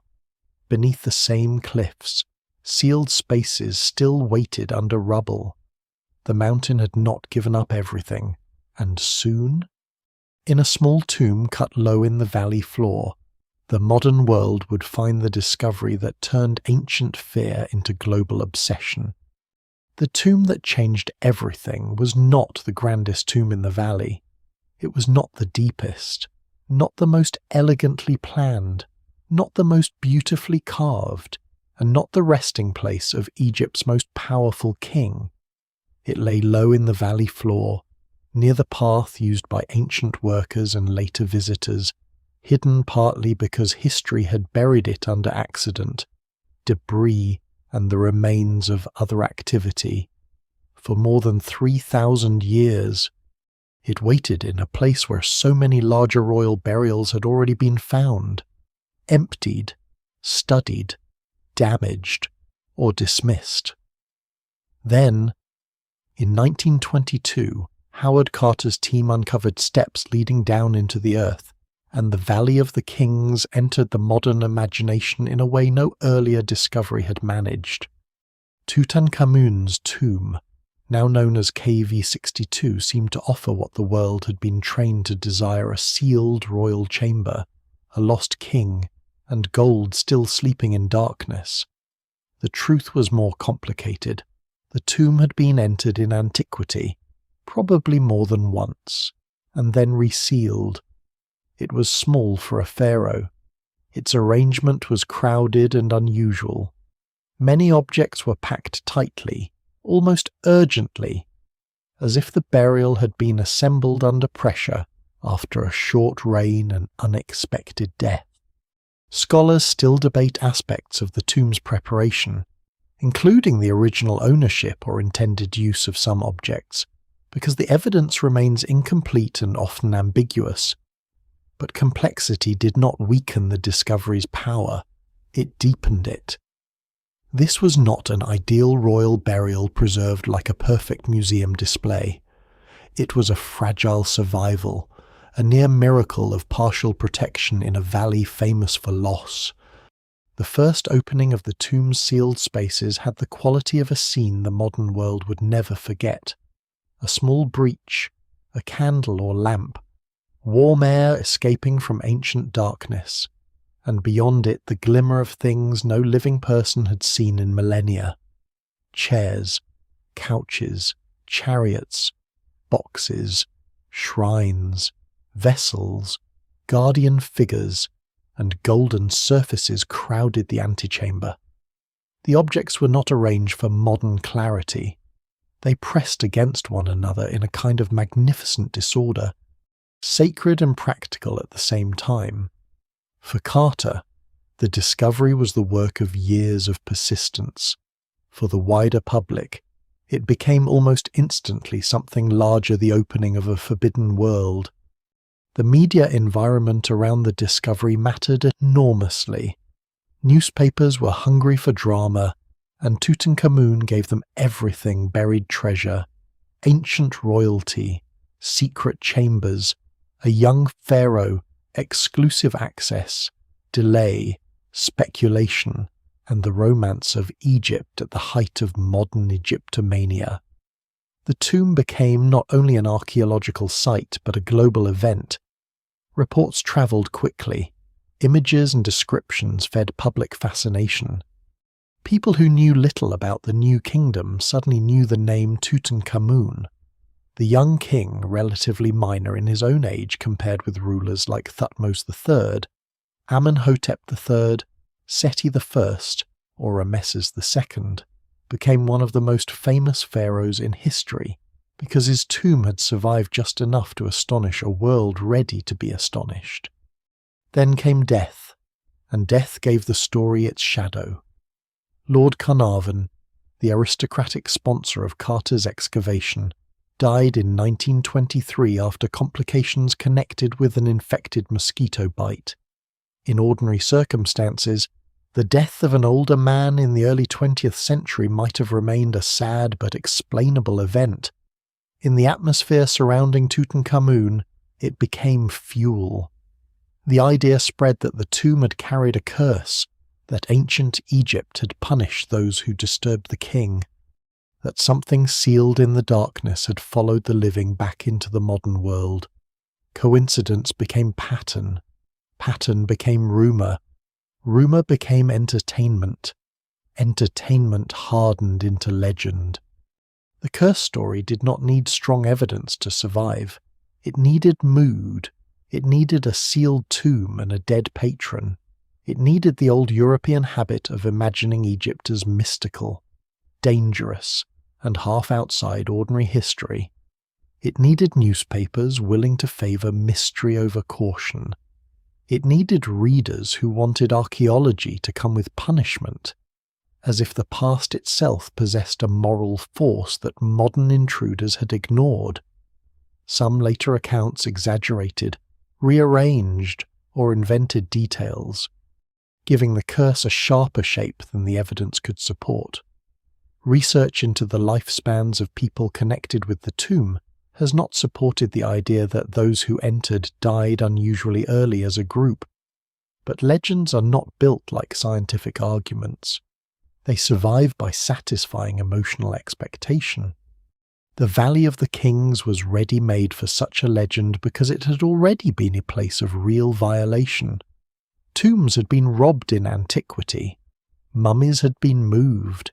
Seals had been broken. Royal bodies had been stripped, repaired, hidden, and gathered into caches. The ancient Egyptians themselves feared disturbance of the dead, and they created protective texts, guardian figures, and ritual barriers against danger. Modern writers transformed that ancient fear into a more theatrical revenge story. The difference is important. The Egyptians did not need a movie-style curse to take tomb violation seriously. They already believed the tomb was a sacred and dangerous boundary, where harm to the dead could disturb cosmic and social order.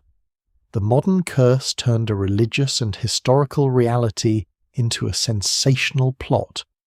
Tutankhamun's tomb also intensified the fantasy because it preserved so many protective images and thresholds.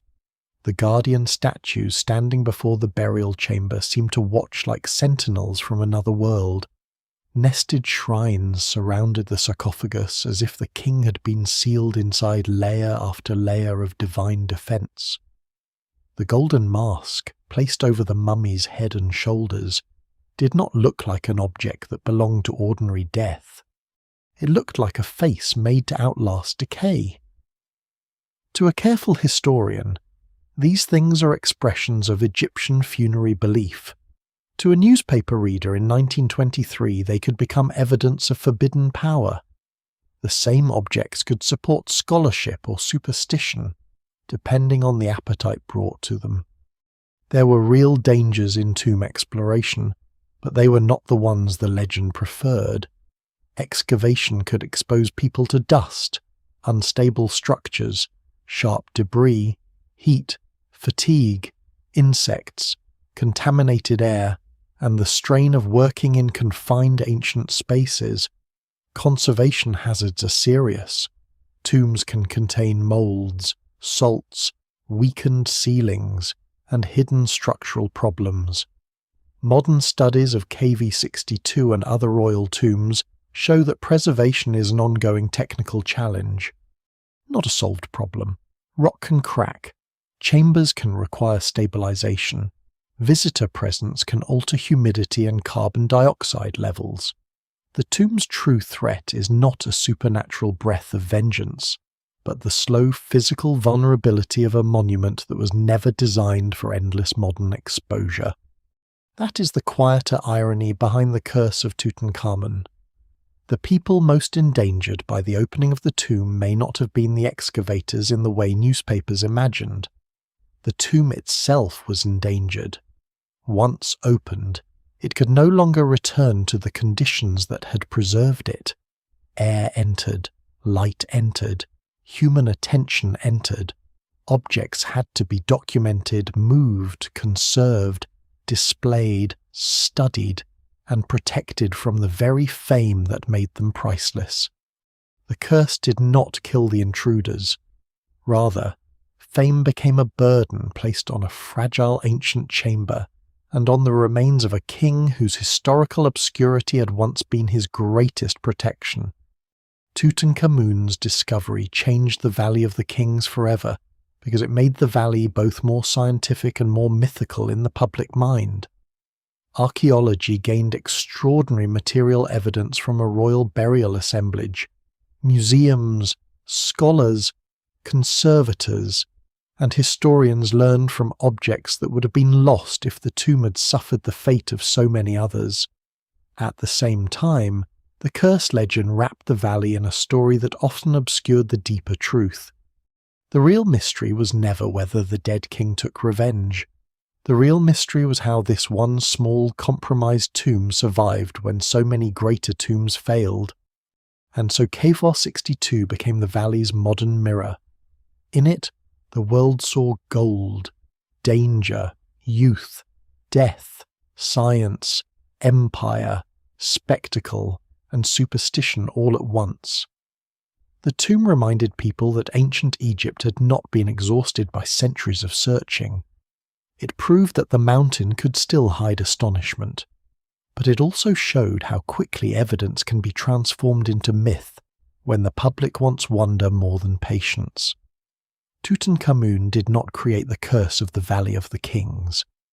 He gave it a face of gold. Behind the golden face of Tutankhamun, the curse became a story people could repeat in a single breath. A tomb is opened, a king is disturbed, a sponsor dies, the dead take revenge. It is neat, memorable, and wrong in the way many powerful legends are wrong, not because it contains no truth at all, but because it arranges fear into a shape too simple for history. The Valley of the Kings did contain danger. It still does. But the danger belongs to biology, geology, climate, conservation, human pressure, and the fragile condition of ancient spaces, not to an awakened royal spirit hunting the living through modern cities. The first task is to separate atmosphere from evidence. Sealed tombs are naturally unsettling. They are enclosed, dark, and old beyond ordinary imagination. Their air can feel heavy. Their walls carry images of gods, serpents, underworld gates, and protective beings whose purpose was to guard a dead king through cosmic night. The objects inside may appear arranged by a logic both precise and unfamiliar. A modern person entering such a place does not need a curse to feel watched. The setting does much of the work. Silence, age, darkness, and death are enough. Human imagination supplies the rest. When Lord Carnarvon died after the opening of Tutankhamun's tomb, the public did not treat his death as an isolated medical event. It became a sign. Other deaths, illnesses, accidents, and misfortunes were gathered around the story, sometimes loosely, sometimes inaccurately, until they formed a pattern that seemed meaningful. But patterns can be manufactured by attention. In any large group of people connected to a famous project, some will become ill, some will die, and some will live for many years. Later analysis has not supported the idea that those associated with the tomb died at an unusually early rate. Howard Carter himself lived for many years after the discovery. The curse survives not because the evidence demands it, but because coincidence feels more satisfying when given a supernatural plot. Still, dismissing the curse does not mean dismissing risk. Ancient tombs can be hazardous. Dust accumulates for centuries in spaces with limited airflow. Organic materials, decayed offerings, wood, linen, resins, animal remains, human remains, and disturbed sediments can create complex environments. Microorganisms, molds, and fungal spores have been discussed as possible concerns in sealed or semi-sealed archaeological contexts, though the evidence remains incomplete and should not be exaggerated into horror. Most tomb openings do not release a cinematic cloud of death, but breathing dust, working in confined spaces, and handling ancient materials without modern precautions can be unhealthy. Archaeology has always involved physical risk, especially in earlier periods when protective equipment and conservation science were far less developed. There are also toxins of a more ordinary kind. Tombs explored by torchlight or candlelight could accumulate smoke. Poor ventilation could make deep chambers uncomfortable. Heat outside and stale air inside place stress on workers, insects, cuts, infections, and exhaustion were real dangers in Egypt's climate, particularly in the early 20th century when medical treatment was not what it is today. Carnarvon's fatal illness does not need a supernatural cause when infection itself was dangerous enough. The modern curse legend often makes ancient Egypt seem powerful by imagining magic, but it sometimes forgets how powerful ordinary microbes could be before antibiotics were widely available. The tombs themselves suffer from invisible changes caused by human presence. Every visitor brings breath, moisture, warmth, dust, and movement. Carbon dioxide levels can rise in confined spaces. Humidity can shift. Salts within walls and plaster can crystallize or migrate. Painted surfaces can flake. Microbial growth may be encouraged by changed conditions. A chamber that survived for thousands of years because it remained closed may begin to deteriorate once it becomes famous. This is one of the great conservation dilemmas of the Valley of the Kings. The world wants to see the tombs, but seeing them changes them. Tutankhamun's tomb is a perfect example. Its fame made it one of the most visited and studied burial places on Earth, yet it is small, delicate, and vulnerable. Modern conservation has had to confront problems of wall condition, environmental control, visitor impact, and structural stability. Recent engineering studies of KV-62 have treated the tomb not as a magical chamber, but as a physical space cut into rock, subject to stresses that can be modelled, measured, and reduced. Rock bolts, structural analysis, and three-dimensional modelling may sound far removed from golden masks and ancient curses, but they belong to the tomb's real survival. The modern guardian of the pharaoh is not a spell carved on a wall, it is conservation science. Other tombs show even more clearly that the valley's dangers come from the mountain itself. The tomb of Seti I, immense and magnificent, contains grand pillared halls and chambers that create both beauty and structural challenge. Studies of its stability point toward the importance of rock quality, geological layers, past flood events, humidity changes, and stress within large underground spaces. The builders carved sacred architecture into a natural formation, but they could not remove the mountain's nature. Marl, shale, fractures, lodes, and moisture all matter. The underworld books on the walls may describe divine night, but the ceiling above them obeys geology. Flash floods are among the valley's most underestimated threats. The landscape looks dry, almost permanently dry, but desert dryness can make floodwater more violent when storms finally come. Water rushes through wadis, carrying mud, stones, and debris into tomb entrances and down corridors. Modern and historical flood events have damaged tombs, filled spaces, and forced new protective measures. The tomb of Horemheb, KV 57, has been studied in relation to geo-environmental risks and stability, and the broader valley continues to require monitoring because dry ravines can become sudden channels of destruction. The curse here is not a whisper from a mummy. It is rain falling in the wrong place, above fragile corridors cut for eternity. The recent identification of the tomb associated with Thutmose II adds another unsettling layer.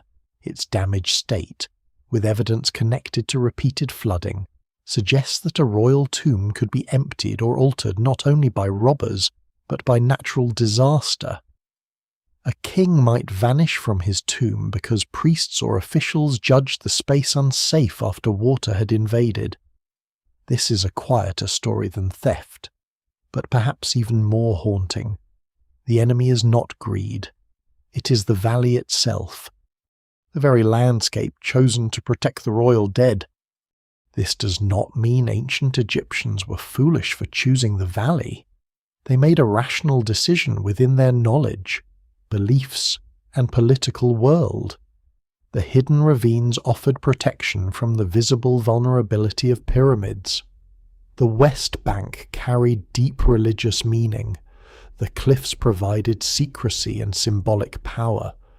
What they could not fully control were the long-term consequences of geology, climate, human weakness, and institutional decline. No single explanation fully accounts for the valley's failure because the failure was cumulative. Tombs were threatened by thieves, priests were forced to intervene, floods entered, rock weakened, later visitors damaged surfaces, and modern fame brought new pressures. The true curse of the Valley of the Kings is therefore not a death sentence placed on intruders. It is the endless difficulty of preserving something that was never meant to be opened, displayed, breathed upon, photographed, studied, and visited by millions. The ancient Egyptians sealed the tombs to make them work. Modern history opened them to understand them. Between those two acts lies the central conflict of archaeology. Knowledge can save the past, but it can also expose it.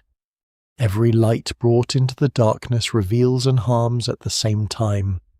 So the curse story should not be thrown away completely. It should be translated. Beneath the superstition is a real warning about disturbance. Tombs are not inert containers. They are environments, bodies, paintings, wood, linen, stone, salts, microbes, air, water, and human attention interact in ways that can be difficult to predict. The dead do not rise in anger, but the past does react when touched.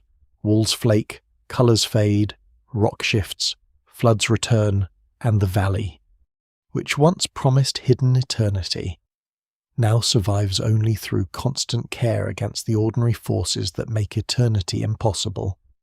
What Egypt actually left behind in the Valley of the Kings is not a simple lesson about superstition. It is something more complicated and more human, the remains of a system that almost worked. For generations, the rulers of the new kingdom tried to solve one of the oldest royal problems in Egypt. How could a king be buried with the wealth, ritual equipment, sacred texts, and bodily preservation required for eternity, while also keeping that burial safe from human hands? The pyramids had answered with visibility and mass. The valley answered with secrecy and stone. Neither answer was perfect. The pyramid announced too much. The valley depended too much on people. That may be the deepest reason the royal tombs could not remain untouched. They were built from theology, but operated by society. Every hidden burial required quarrymen, artists, scribes, guards, priests, embalmers, porters, officials, sealers, inspectors, and supply managers. Every sealed door required someone trusted to seal it. Every secret required someone trusted to keep it. Every treasure had to be made, counted, transported, stored, and finally placed inside the mountain. The tomb was supposed to remove the king from danger, but the process of making the tomb created chains of knowledge around him. Egypt hid its kings in the cliffs, yet it could not hide the fact that kings had been hidden there. The valley's failure was therefore not proof that Egyptian belief was weak or foolish. It was proof that even the strongest belief must pass through fragile institutions. The people who built and maintained the royal burial system believed deeply in the power of the dead, the necessity of ritual, and the sacred authority of kingship. But belief did not prevent delayed wages. Belief did not prevent hunger. Belief did not prevent officials from competing, priests from gaining independent power, or thieves from discovering that gold hidden for eternity could be taken in a night. A society can hold sacred ideas and still fail to protect sacred things. That contradiction is not uniquely Egyptian, it is painfully familiar. The royal tombs also show how preservation can become a kind of paradox. To preserve the dead, Egyptians had to enclose them with valuable materials. To make the king eternal, they surrounded him with objects that living people could use, sell, melt, or steal. Gold symbolized divine flesh, but it also had material value. Amulets protected the mummy, but they could be stripped from wrappings. Coffins transformed the body into a sacred being, but their surfaces could be preyed apart for precious inlays.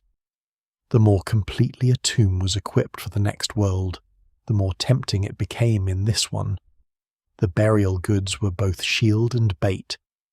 This is why the story cannot be reduced to robbers alone. Robbery was a symptom of a wider breakdown. The great tomb investigations of the late 20th dynasty reveal not merely criminal appetite, but administrative anxiety. Officials inspect, question, accuse, and record because something larger is slipping. The state still has tools of order, but it must use them after the sacred boundary has already been crossed. What survives in the record suggests a world where the necropolis has become politically charged, where accusations may reflect rivalry as much as justice, and where truth itself can be difficult to separate from power. The dead king lies in the mountain, but the living argue over whether his door has been opened. Then there is the landscape, which makes the valley's promise even more uncertain. The Egyptians chose a hidden place, but hidden does not mean stable. Limestone cliffs, marl, shale, fractures, slopes, debris channels, and sudden flood paths belong to the valley as much as painted gods do. Modern conservation studies make visible what ancient builders could only confront through experience. Underground monuments are never outside nature. They are inside it. A tomb is not a sealed idea. It is a cut made into rock, and rock has weaknesses. A corridor may be sacred, but it still follows gravity. A painted chamber may contain the map of cosmic night, but a ceiling crack does not care what is written beneath it. Floods make this especially clear. In a place that appears almost waterless, water becomes more shocking when it arrives. A dry channel can suddenly become a force of mud, stone, and pressure. Entrances can be buried, chambers can be stained, passages can be damaged beyond easy repair. Some tombs may have been emptied or altered after flood damage, not simply because thieves came first, but because the tomb itself became unsafe. Scholars still debate the exact histories of individual tombs, and the evidence remains incomplete. But this uncertainty strengthens rather than weakens the central point. The valley did not face one enemy. It faced many, often layered together. Egypt also left behind evidence of care after failure. This is important. The movement of royal mummies into caches is sometimes easy to imagine as a final indignity, but it was also a form of rescue. Priests and officials who opened tombs to remove kings were not abandoning the dead. They were choosing a desperate preservation when the original burial place had become too dangerous. They stripped away part of the ideal to save what they believed was essential. A king in his own tomb was the proper order. A king hidden with others in a cache was an emergency order. It was not perfect, but it was survival. In that sense, the Valley of the Kings did not fail completely. It failed as a permanent, untouched resting place for many royal bodies, but it succeeded in preserving enough traces for the story to be recoverable. Walls survived, names survived, sarcophagi survived, fragments of burial equipment survived, administrative papyri survived, rewrapping labels survived, graffiti survived, flood damage survived, even absence survived. Empty chambers, broken seals, missing mummies, and displaced coffins became evidence. Egypt left behind not a perfect archive, but a wounded archive, and wounds can speak when carefully read. The modern world often wants ancient Egypt to be mysterious in a clean way, a curse, a secret, a hidden chamber, a forbidden door. The valley offers something stranger. It shows a civilization thinking in vast timescales while depending on daily logistics. It shows kings claiming divine eternity while requiring workers paid in grain. It shows priests preserving cosmic order by carrying damaged mummies through the dark. It shows a landscape chosen for silence becoming famous because silence did not last. No single explanation fully accounts for why Egypt left its royal tombs, because the answer is not one cause, but a convergence: political change, economic strain, tomb robbery, insider knowledge, priestly intervention, geological danger, environmental damage, and the gradual movement of power away from Thebes. What Egypt left behind then is not evidence of a literal curse. It is evidence of a deeper limit. Human beings can build for eternity, but they must build with materials that age, institutions that weaken, landscapes that shift, and memories that pass through unreliable hands. The pharaohs tried to make death orderly. They carved the underworld into corridors and painted the night journey of the sun on stone. They sealed doors, guarded paths, and wrapped the body in layers of ritual protection. Yet the world outside the tomb kept changing, and eventually change entered the tomb. The last lesson of the Valley of the Kings begins with the strange reversal. The pharaohs came here to disappear, and because they disappeared so carefully, the world has never stopped looking for them. A pyramid can be seen from far away, understood at a glance as power turned into shape. The valley is different. It does not declare itself. It withholds. It asks the imagination to enter a cut in the cliff, to follow a descending passage, to wonder what lies behind the next sealed wall. That is why the place remains so powerful. It is not only a cemetery, it is a landscape built from concealment, and concealment has a longer life than display. The kings of the New Kingdom believed that hiddenness could protect transformation. They placed their bodies beneath the western cliffs, not because they wished to be forgotten, but because they wished to survive beyond ordinary memory. Their names were carved elsewhere. Their temples stood closer to the Nile. Their images remained in ritual spaces where priests could serve them. But the body, the vulnerable centre of royal afterlife, went into the mountain. This separation was one of Egypt's great funerary strategies, public memory on the edge of cultivation, secret eternity in the desert beyond. It was intelligent, sacred, and deeply practical. It was also imperfect in the way all human solutions to death are imperfect. The valley teaches that secrecy is never pure. It always requires witnesses. Tomb builders knew the passages, guards knew the routes, priests knew the seals, officials knew the inventories, robbers learned enough to break in. Later priests learned enough to rescue what remained. Explorers learned enough to remove, record, and damage. Archaeologists learned enough to conserve. Tourists now learn enough to stand in awe, sometimes without sensing how much labour protects the painted walls from their very presence. Every generation enters the secret differently. None leaves it unchanged.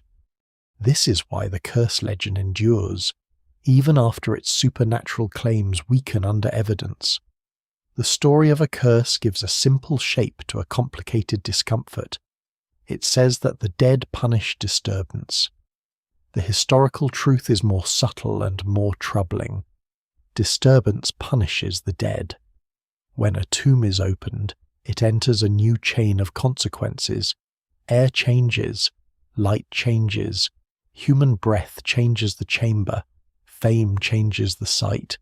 Study brings knowledge, but knowledge requires contact. Conservation protects, but conservation begins after vulnerability has already been exposed. The old curse was imagined as a force coming out of the tomb. The real curse may be what the living bring in. And yet, without opening, almost nothing would be known. This is the moral difficulty at the heart of archaeology. The Valley of the Kings survives in modern understanding because people entered it, mapped it, copied texts, studied bodies, compared objects, analysed rock, documented damage, and asked difficult questions.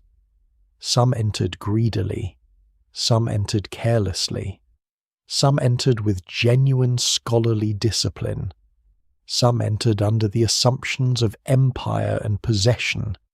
Some now enter with conservation ethics shaped by the damage of the past. No single explanation fully accounts for the valley's modern history because it contains admiration, violence, rescue, science, spectacle, and regret all at once. The tombs themselves hold this contradiction in their walls. The underworld books still unfold in long bands of colour, showing the sun god's nightly journey through danger toward rebirth. The images were never made for museum visitors. They were made for a dead king and for divine forces whose names mattered in darkness. Yet now those walls must speak to a world that studies them through cameras, sensors, databases, laser scans, climate monitoring, engineering models, and careful restoration. Ancient spells and modern instruments meet in the same chamber. The result is not a betrayal of the past, but it is not a return to the past either. It is something new, survival after exposure. The Valley of the Kings also teaches that collapse is rarely total.